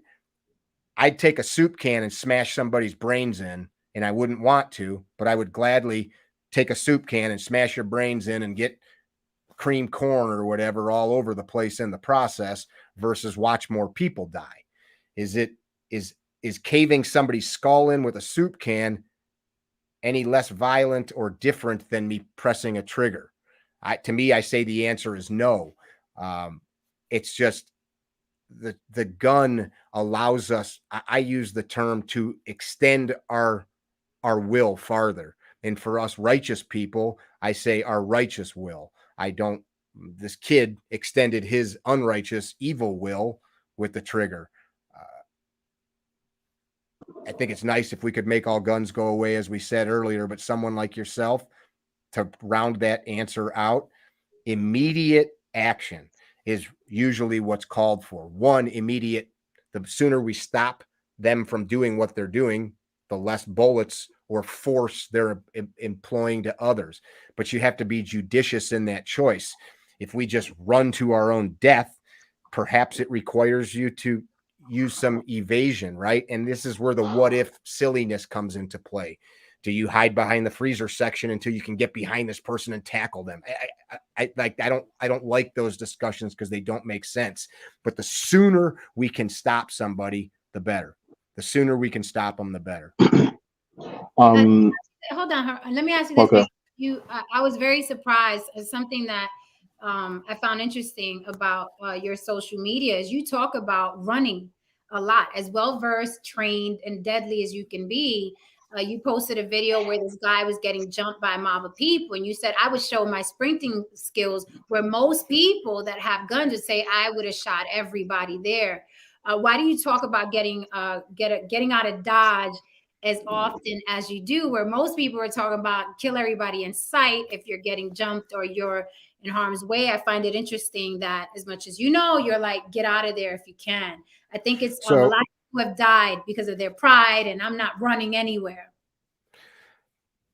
Two things I'll say immediately. One, writing that stuff on social media, I'd kill everybody, can and will be used against you in a court of law. I would never tell somebody, think that you would shoot everybody, but just don't write it. I'm saying, don't think that, don't write it. What's the goal? I told you my goal is to live a long, full life. Engaging with a mob of people and rolling the dice that one of them, 10 of them are not capable of killing me, that's a crap shoot. As I already said, Mike Tyson's been knocked down. Muhammad Ali's been knocked down. Chris Kyle was shot on a gun range. I say that as a comparison or like mental set point to remind us, when you understand violence, so every day I subject myself to violence with other men. Many of them, one of them is a national champion heavyweight Muay Thai fighter. His name's Bryce Frank. Look him up. Bryce is also a tactics and control trainer for a sheriff's office. He's a big, thick man that for a living beat up the best people in the world and became the national champion for a heavyweight Muay Thai fighter. That guy punches me in the head from time to time and kicks me, and it sucks. But the exposure to that, one, it makes me feel more capable, but two, it also reminds me there's people out here walking around that can beat the shit out of me. I'm not all that. I mean, we talked about guys that grew up in the hood. I grew up with a kid that I have watched as a young man attack multiple police officers, knowing he was going to jail, and by pride alone, and I wasn't with him hanging out when it happened. I happened to be in proximity to where it happened. But pride alone, I'm going to go to jail, but I'm going to show all these motherfuckers in this bar I ain't scared of these cops. And these people exist. I'm out on the street and there's a group of people. My goal is to go home. Hey, Mom, how did Dad die? Or why is Dad paralyzed? Well, son, your father wasn't a coward and he fought a whole group of people, but now he pisses into a bag the rest of his life, right? That's just the dumbest thing I've ever heard. Yeah, kid, I could have got killed this evening. I'm really glad I was fit enough to sprint a block and dodge behind that building. And better yet, son, I don't know what I was thinking being there. I hope that you make better choices than Dad did yesterday or whatever the context is. Let's talk about how we could have not been there. I don't need to measure my cock with people. I need to be able to enjoy the things I get out of life. And I'm sorry to be graphic. This is how I speak. If it's offending anybody, go fuck yourself. That's how we speak here. Okay, good. Does that answer your question? It does answer my question, and I'm just as bad. Don't worry about it.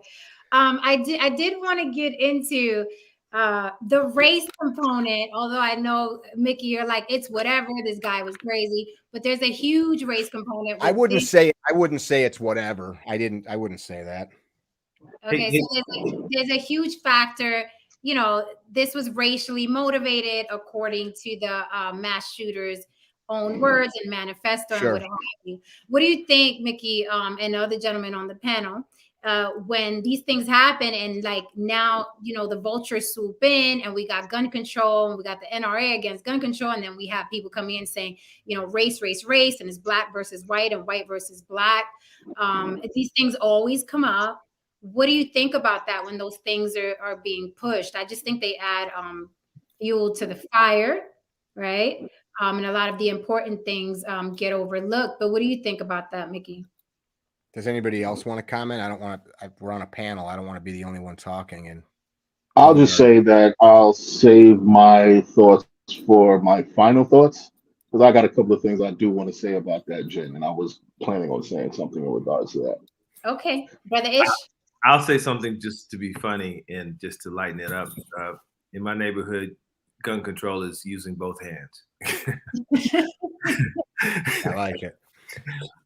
Here's what I know. So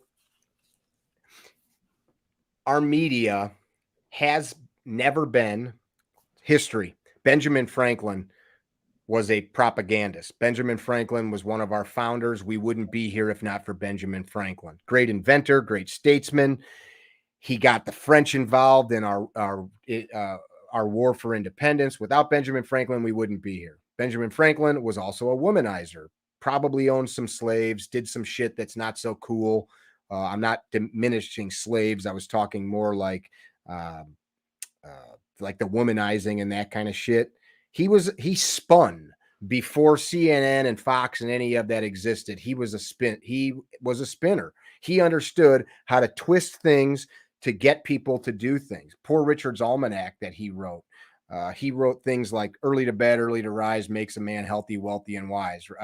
Time is money. These are things that Benjamin Franklin wrote in the 1760s, 70s, 80s. I bring him up because the media does the same thing today. We choose what to listen to. People want to be angry. They want, and I don't mean everybody, people look for shit. I got family that does it. They look for things that align with their thinking. Look what's happening here. Look what's happening there. There's people here of all different ethnicities. I've got Jewish blood in me. I've got Sicilian blood in me. I've got German and Irish blood in me. I know you're Puerto Rican, right? I've got a sister-in-law born in Uganda. So I've got two nephews that are half Ugandan.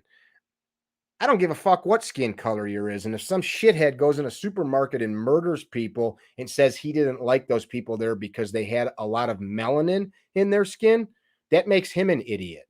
That makes him a piece of shit, but that doesn't reflect on anybody else other than him. So when we try to make something race related, sure, that kid was a racist. How we make that a broad issue, I don't know. But I've been in plenty of places where people with dark skin do not like me. I've had people call me racist on the internet 1,000 times, and it makes me laugh because it's like, well, you clearly don't know me.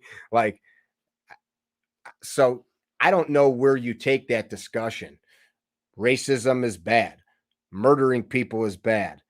This kid and anybody that does things that where race is a motivation to hurt people is bad. I mean, what else do you say about it? Okay, fair enough. Jen, let me respond to that. Okay. Because in kind,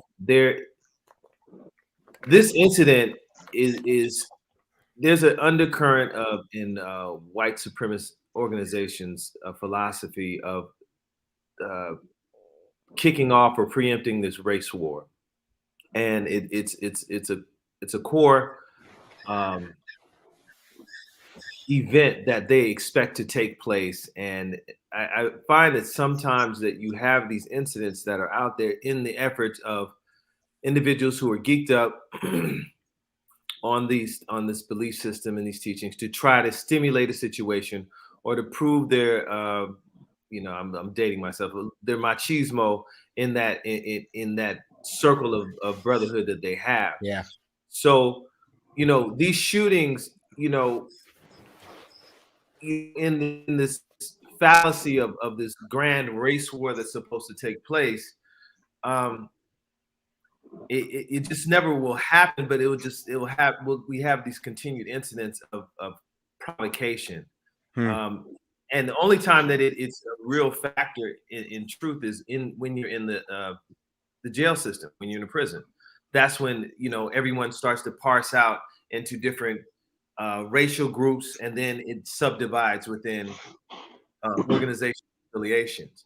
So it's something that I think as a community that we need to be mindful of, because to invite someone into the church, and then in the church this kid pulls out a gun, he sits there, prays with everybody, has this spiritual moment, and then it goes and shoots the people that he's in this prayer circle with. So I think in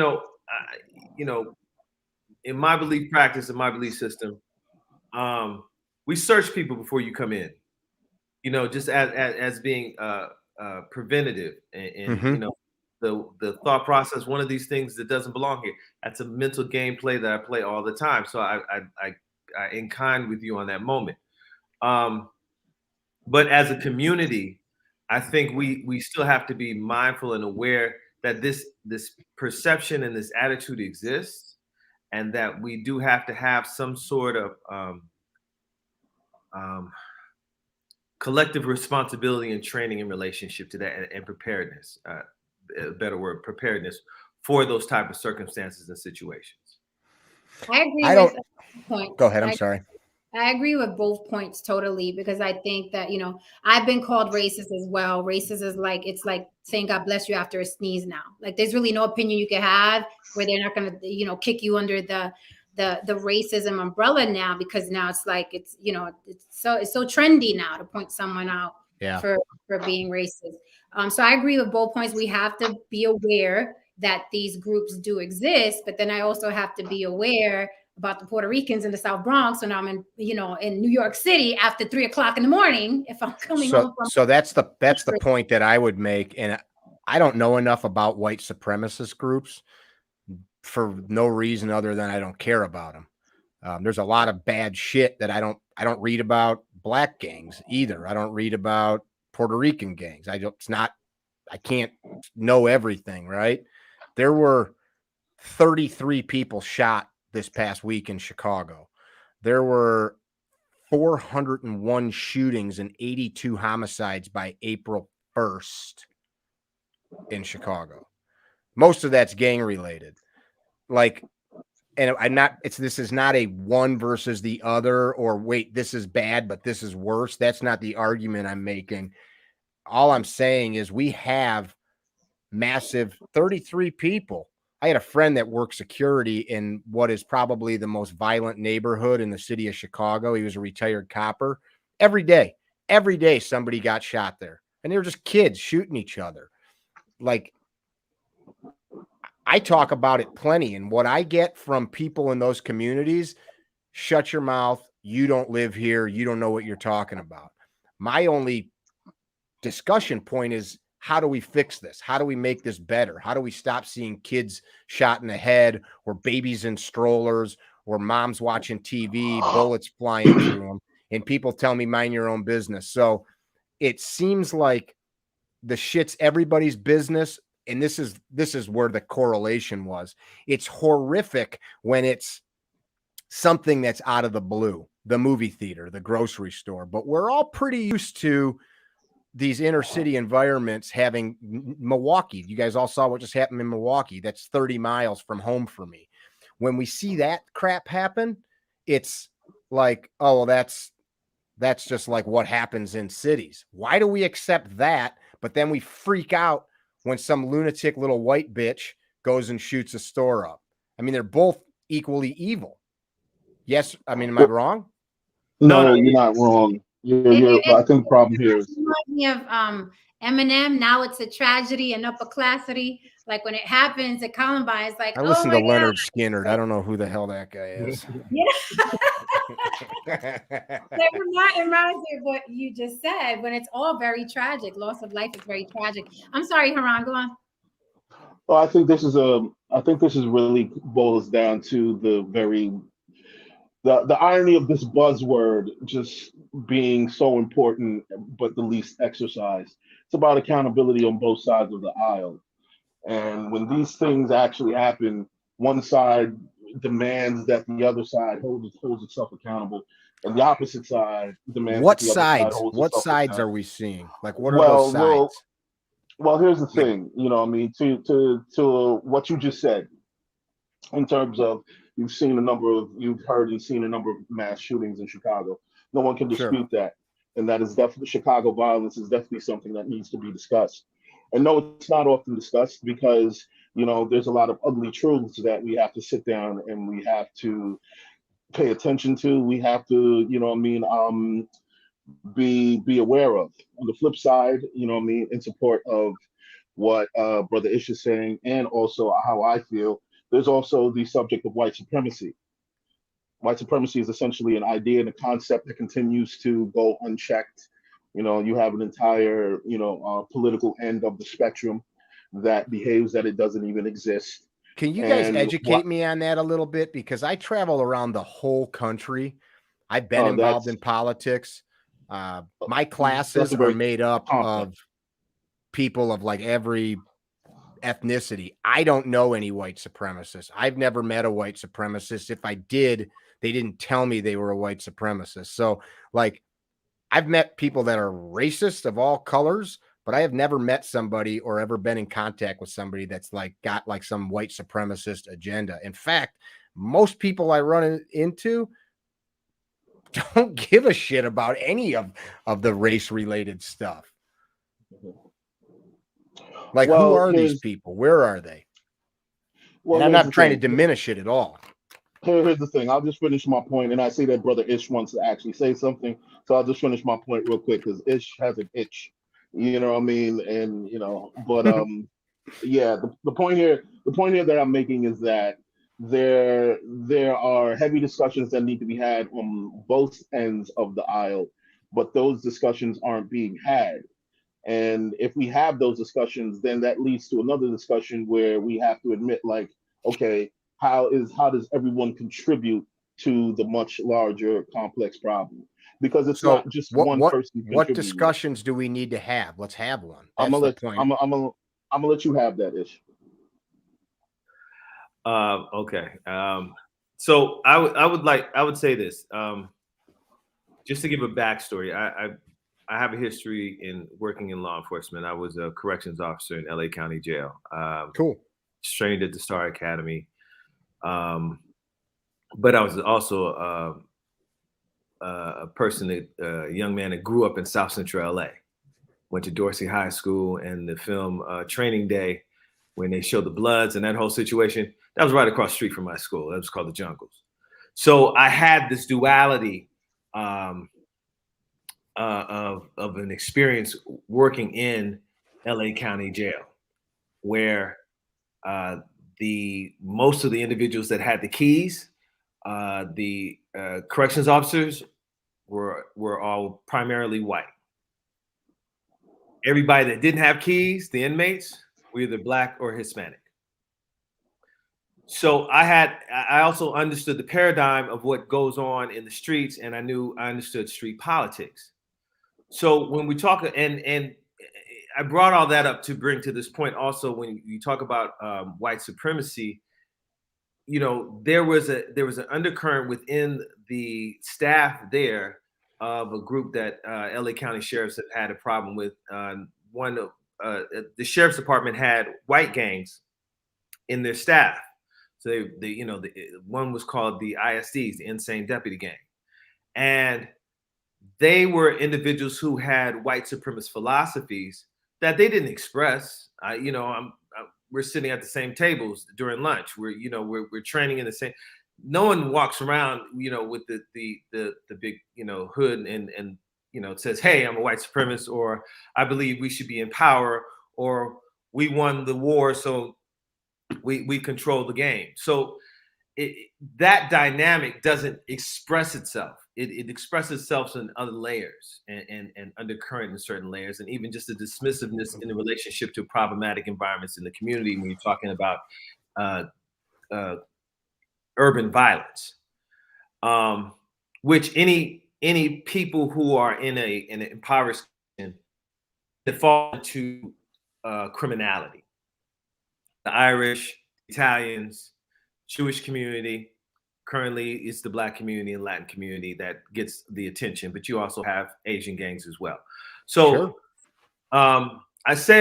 So going back to the question of the conversation that needs to be had, even when you're talking about that there's an issue that goes on,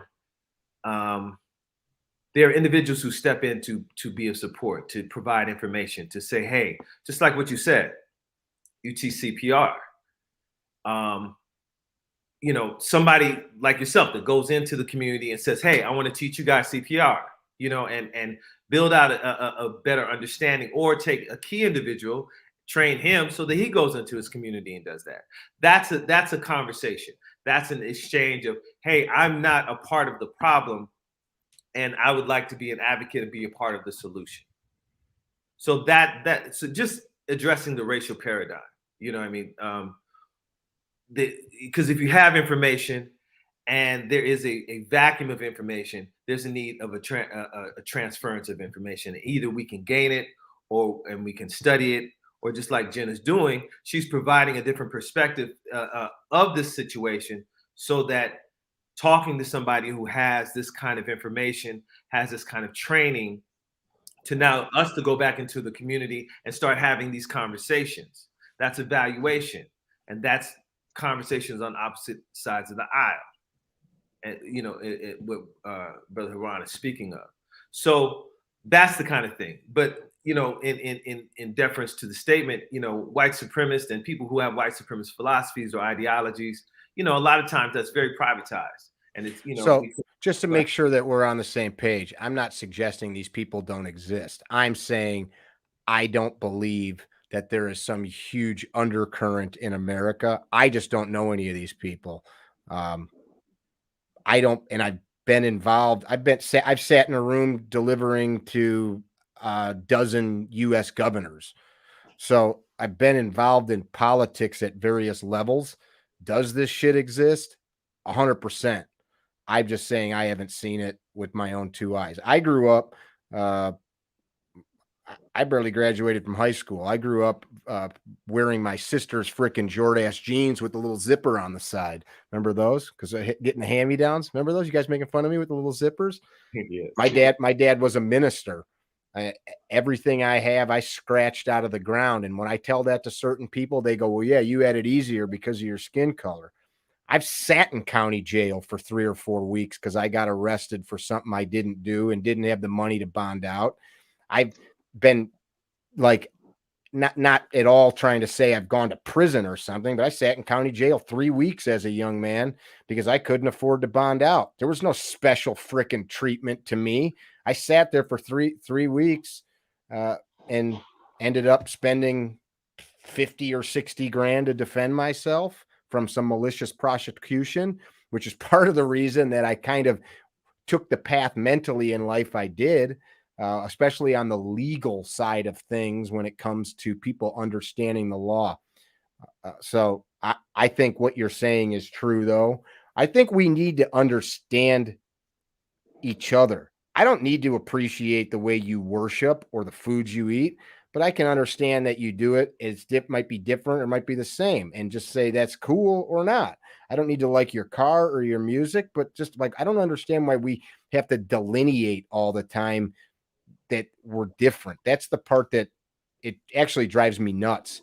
I was on my parents, I said, were ministers, so we were always all over. I learned double Dutch, my sisters and I, from some Southside inner city girls as we were kids. We were on this wacky Christian TV show as children called Lift Jesus Higher. You can look that one up, maybe find some YouTube videos back in the 80s. And we'd be on a bus for like 6-8 hours going to the TV studio with a bunch of kids from all across the suburbs and city of different ethnicities. And I don't ever remember thinking anything other than like, with a bunch of kids on a bus. Of course, I knew like that kid's black, that kid's Asian, but you didn't even think about the shit. It wasn't even something that you know what I'm saying? No, I mean, it's clear, but it also, and I'll just leave it on this point. Like the game, one of these things doesn't belong here. There are environments sometimes where white supremacy is not always the skinhead. It's not always, someone that's part of an Aryan nation, but it's also when the terminology is used in this collective context, it's a overall attitude or internal attitude of dominance and positioning. So, if I'm in the Upper West Side of New York, or if I'm in Beverly Hills and I'm walking around, now I may, even a better example, there was a individual who was driving a Rolls Royce in Beverly Hills. LAPD officer pulled him over and said some negative expletives, the N-word, and said, "What are you doing here and whose car is this?" That individual then turned around and said, "Fool, do you know I'm your boss?" That individual was the district attorney. That individual was black, and that individual was Johnny Cochran. I'd like to know how a DA affords a Rolls Royce. That'd be what I want to know. But now that you say Johnny Cochran, yeah, that's cool. That's great. But stuff like that. I say all that, and pardon me for cutting you off there. I say all that to say that there is. So when we're talking white supremacy again, we're not talking about just the gang and that whole kind of situation, but it's just an overall mentality and a sense of entitlement when we're speaking on those terms. So go ahead. No, makes sense. Really quickly, I just want to add this. I agree with all the points, but I just want to say, I think sometimes white people think because they grew up poor or can't afford the best, shiniest attorney, I think sometimes they think it's parallel to being a person of color, being black and being Latin, but it's different because that's like, not what I was saying. Okay. Now I just want to make it clear, like, to whoever's watching, it's like a difference between not having money and then just being targeted because you're black or have too much melanin or whatever. I just want to put that out there. I don't want people to think that we're ignoring that, because there is a huge difference. But systemic oppression is different from the skinhead in prison and the oppression that you may get in your workplace or in schools or just driving and being targeted. There are levels to it, and all of them need some attention. But go ahead, Mickey. What did you want to say? I think these kinds of conversations, I'm sure all four of us could sit, have a beer, coffee, whatever, laugh, enjoy each other's company, probably agree on more things than we disagree on. I could go to my own family's home, my brothers and sisters, and disagree about as many things as we would, and I barely know any of you. And I was born of the same mother as these people. We have this sickness where we think if we don't, I can't agree, like we can't appreciate each other. I'm friends with Mike Render, and I just had to look it up because I didn't want to butcher it. Mike, Killer Mike, his stage name. Mm-hmm. He always says, plot, plan, strategize, organize, and mobilize. And I've kind of worked with him a little bit on some of the things that we're talking about in his community of Atlanta.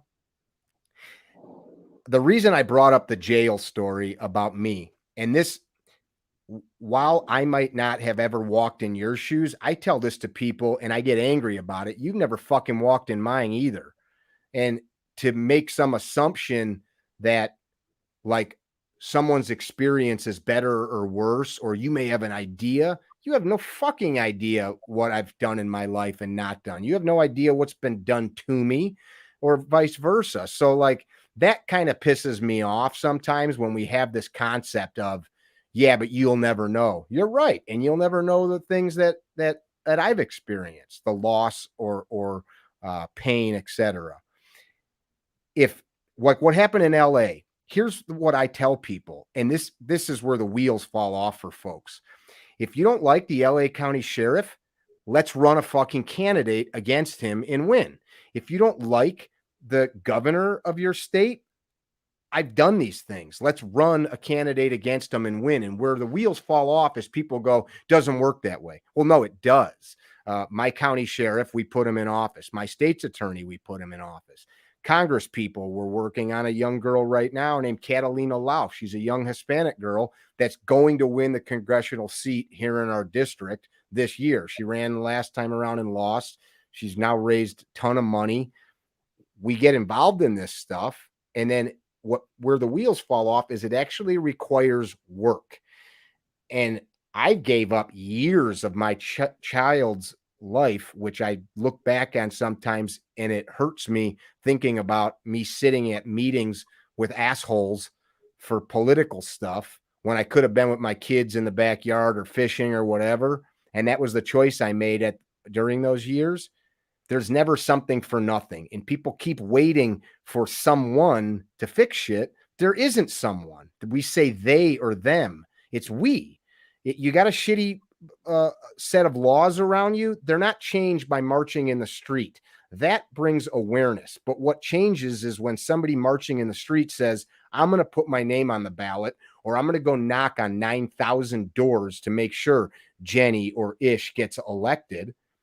That's when things change. And it's not just electing somebody either. It's this culturally, like Dr. Martin Luther King. I love reading the stuff he talked about and what he spoke about, because it wasn't just about talking about stuff. I have a shirt that says facta non verba, deeds, not words. I don't care what you say. Show me that kid's manifesto. I don't care what he wrote. I see everything his life was meant by the deeds of his hands. And we have too many people that just talk and talk and talk. We have horrible things through all history of mankind. Go to any continent and you will find horrible things. What are we going to do today to make our lives better, to make our neighbors' lives better? If you're murdering people in Milwaukee, you're a piece of shit. If you're murdering people in Buffalo, you're a piece of shit. If you're helping people in your community, you're a good person. Let's do more of that. That's the long and the short of it. Let me ask you a question again. I'm sorry. I don't want to monopolize the thing. I feel like I'm monopolizing. I feel like the minority here. See that little race joke, huh? You are the minority here, but you are the guest, so you're not monopolizing. Well, Ish, I was going to ask you in relationship to that. Now, circling back to mass shootings, guns, survival, in relationship to having a gun in the home. And this is something that, and I don't want to go too deep dive into the weeds on the conversation of why I don't carry guns in the whole nine, but Just get there, Ish. Just get there. Yes, ma'am. Yes, ma'am. They have a tendency to. I can tend to be verbose. The Explaining that you're verbose is being verbose. is having a gun in the home, making sure that it's secured. I have children. How do you have a gun that's secured in your home, but then still quickly accessible in case of a situation? I've got multiple videos on our YouTube channel discussing that topic. And if you want to just see how stupid people are, read the comments on that.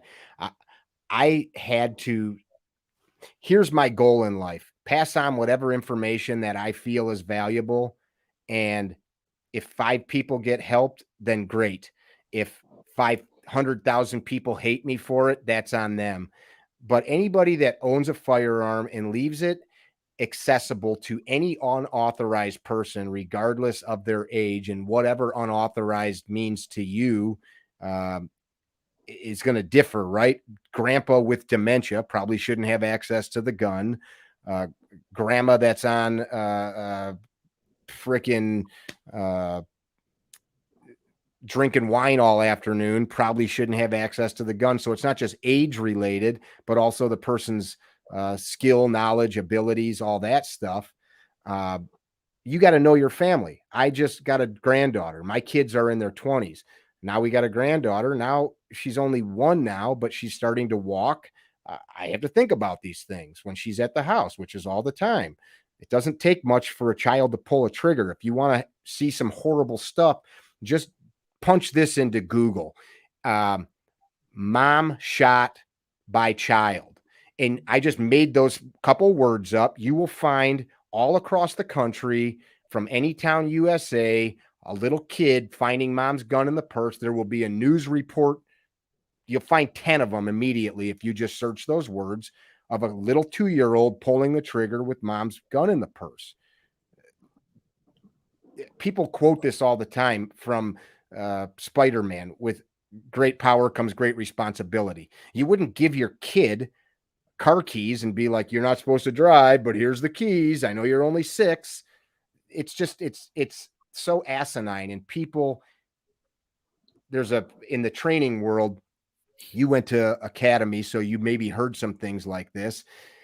Sometimes we don't train certain things because we say it's never happened, thus it's not a problem. Well, I've never fallen down a mountain while skiing. I ski, I've fallen over, but I've never went off a cliff. That doesn't mean it could never happen. It means I need to continually look for cliffs while skiing. So people say, well, I've always had guns in the house for these issues.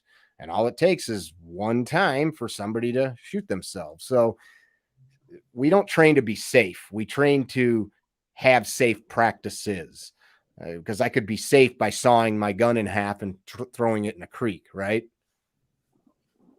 I hope that answers your question. There's tons of products, but you got to kind of know your individual situation and train accordingly. This all comes back to a quest for knowledge. We're trying to solve simple problems, meaning stopping bad people from doing bad things, except they're not always simple equations. For example, if I discharge this gun right now in this room, these walls are just drywall with insulation. That round's probably going to pass through. Like, you live in an apartment or a home in any town, USA, a bullet's probably going to leave your house if it hits an exterior wall, unless you've got brick exterior. Where's that round going? Oh, I never thought about that. That shit happens constantly. Anyway, does that answer your question, Ish? No, but well, you want hard facts. Well, no, not necessarily hard facts. More so is there a and not saying, because again, like my first question in relationship to proximity and being in the shooting scenario. All right, let me jump back into it real quick then. So I got you. So before, I don't know if you were on when we started, we talked about what's the real problem in the store shooting. It's an ambush.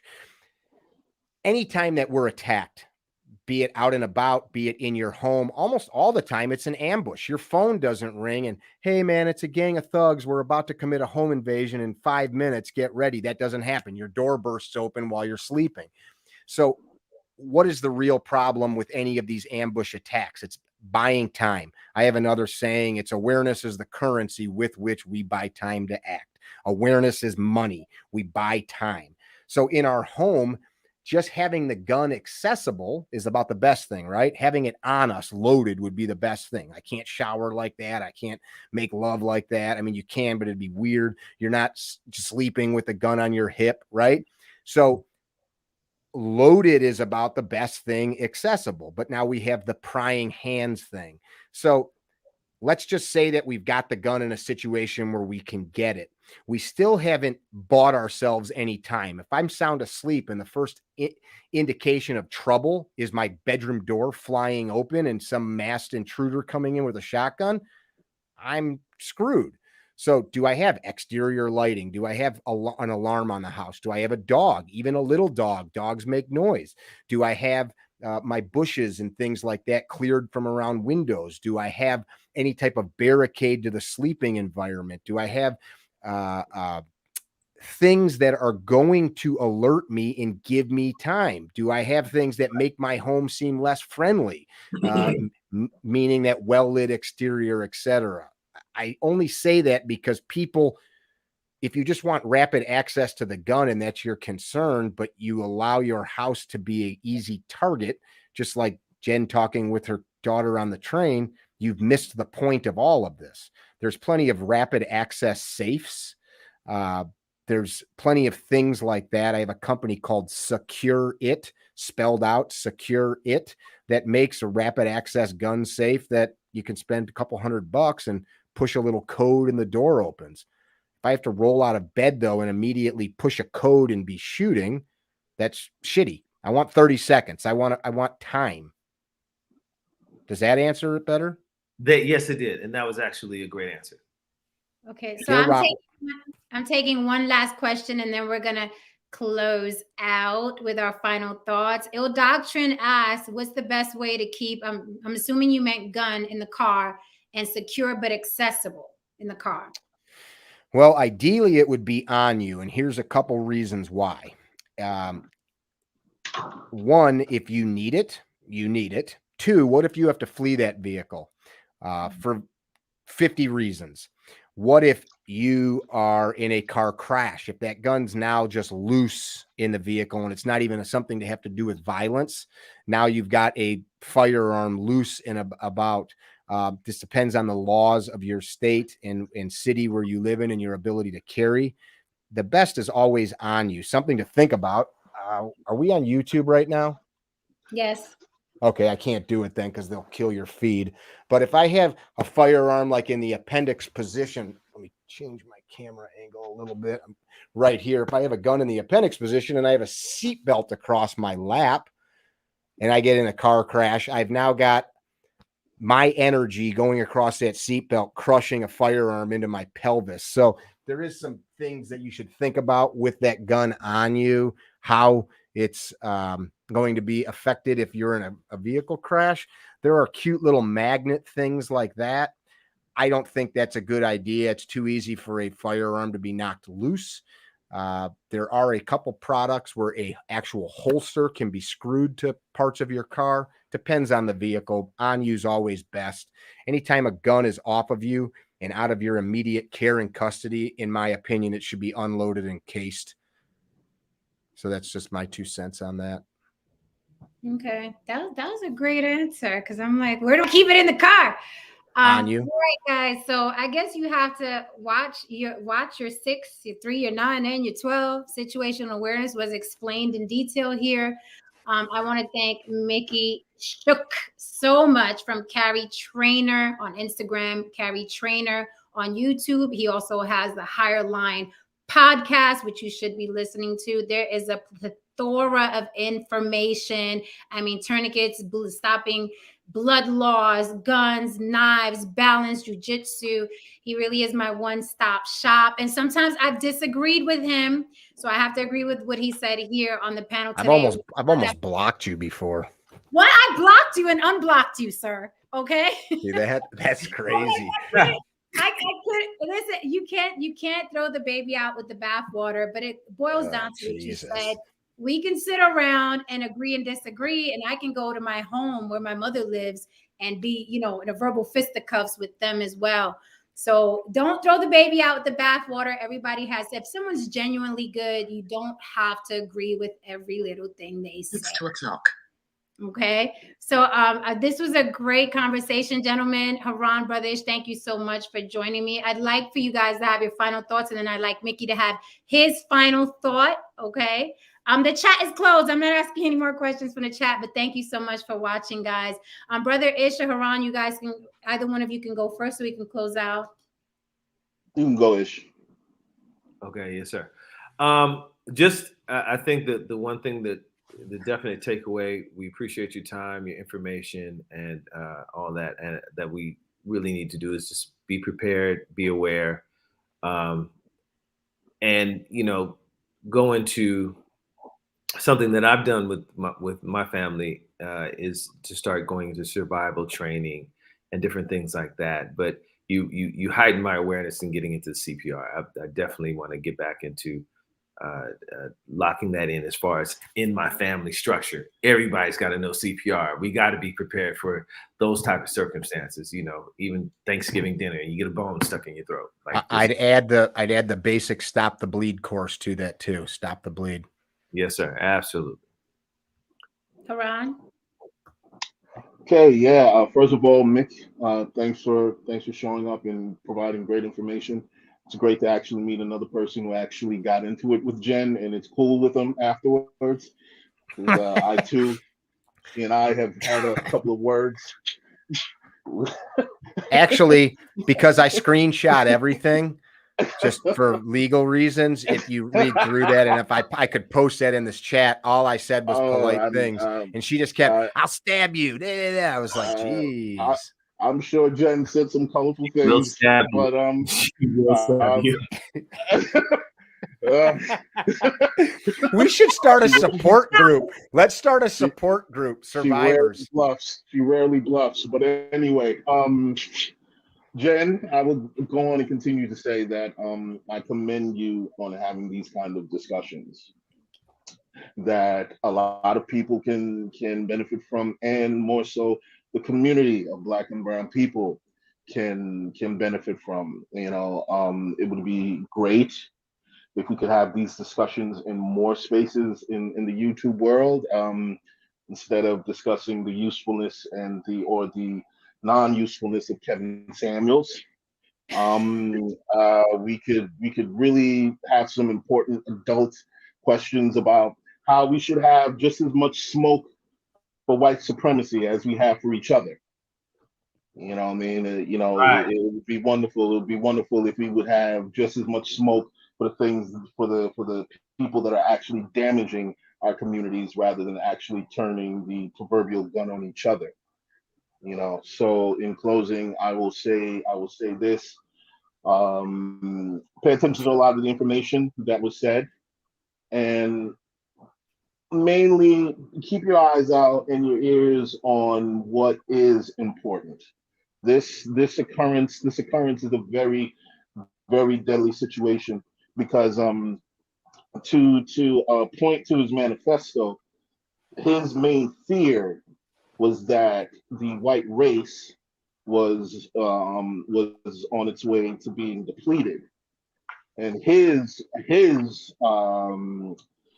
logic was that he was seeing more and more Black and brown people from different, ethnicities and people who are marginalized actually being put in his face. So he thought that was a threat to his existence. Now, if there's one person who thinks like that, I guarantee you there's a million more who think just the same. Because that's I wouldn't say a million, but there I definitely could be. I would, I would say, we can argue that, but there's not two other people who think like that. There's a whole bunch of other kids who actually think like that as well. So just keep those things in mind, and as you move forward, just remain safe and remain vigilant. And if you can, run. Right. Mickey, take us out, please. And thank you so much for pulling up to On the Block with Jen. This was amazing. This show is going to be a classic. Please share this information with your family. Get the information from the professionals. There are a lot of people online talking a lot of crap about guns. Make sure you know and you vet who is giving you information on firearms, weaponry, blood clotting, whatever it is. Mickey, take us out. Thank you so much for joining us today. It was an honor to chat with all of you. I appreciate it. Couple things I will say real quick. Again, not diminishing the racial aspect of this. Why I'm saying I think why I brought up some of the things I did. I don't want somebody that lives in Iowa to be scared of sharks because a shark attack happened in Florida. Do sharks ever bite people? Yes. Are there a lot of sharks in the ocean? Yes. But and what I'm saying by this analogy is we don't want people to spend their life looking for this instance that happens, and it's horrible, but it doesn't happen every day. There are tons of other such occurrences of violence, like the gang violence that's happening, or just the needless, stupid shit that people do to each other every day. This type of stuff is fringe, but we should understand that it's there. I'm not trying to diminish any part of it, but don't fixate on a 100-year type of event when there's other things that happen every 5 minutes. In the end of the day, we're all going to die. Every single one of us is worm food in the making. And this is kind of my life's philosophy. Live a life that's worth something, not so people remember you or praise you when you're gone, not so somebody builds a monument, not so that you're missed, but so that your time here is of value, and whatever that means to you. For me, it means, we all say, leaving the world a better place. Define what that means and then do it. Put the shopping cart away. Help your kids with their homework. Wash the dishes so that your partner doesn't have to. Do the right thing. Take the hard right over the easy left, and don't just think someday you'll sort shit out. Get up tomorrow when you wake up and do the stuff that you put off today. Get it done. Be a good human, and train to be violent if you have to, and fight righteously to protect yourself and others. That's what I would leave you with. Thank you. Thank you so much. And I love the point that you made way earlier, which is basically not be so dependent upon the experts to come in and save you. Be your own Calvary. Okay. Yeah. So with that said, I shall bid you gentlemen adieu until the next time. Thank you, Mickey. Thank you, Brother Ish. Thank you, Haran DeMarco. Hit that like and subscribe on your way out so you are tuned to what's coming next on the Block with Jen. I appreciate all of you immensely. Mwah, mwah, mwah. Bye. Peace. Thank you. Peace. Have a good day. You too. Okay, guys. So hit that like and subscribe. Follow Carrie Trainer, as it's spelled, Carrie Trainer, on Instagram and Facebook and YouTube. Okay. And also his podcast is called, look here, it was on his microphone. I want to make sure I get it right. The Higher Line Podcast. The Higher Line Podcast. It was on his microphone. If you rewind, you'll get the spelling, but it's spelled correctly. Higher Line Podcast. So thank you, everyone, for joining me. Please share this with your family. Watch it from the beginning. Mickey dropped what books to read, who you should be listening to. And there's a lot of great information for you and your family as well. I believe in your right to bear arms, but also in being trained. Don't be an asshole with a weapon, okay? All right, guys, and I am out. See you on the next one.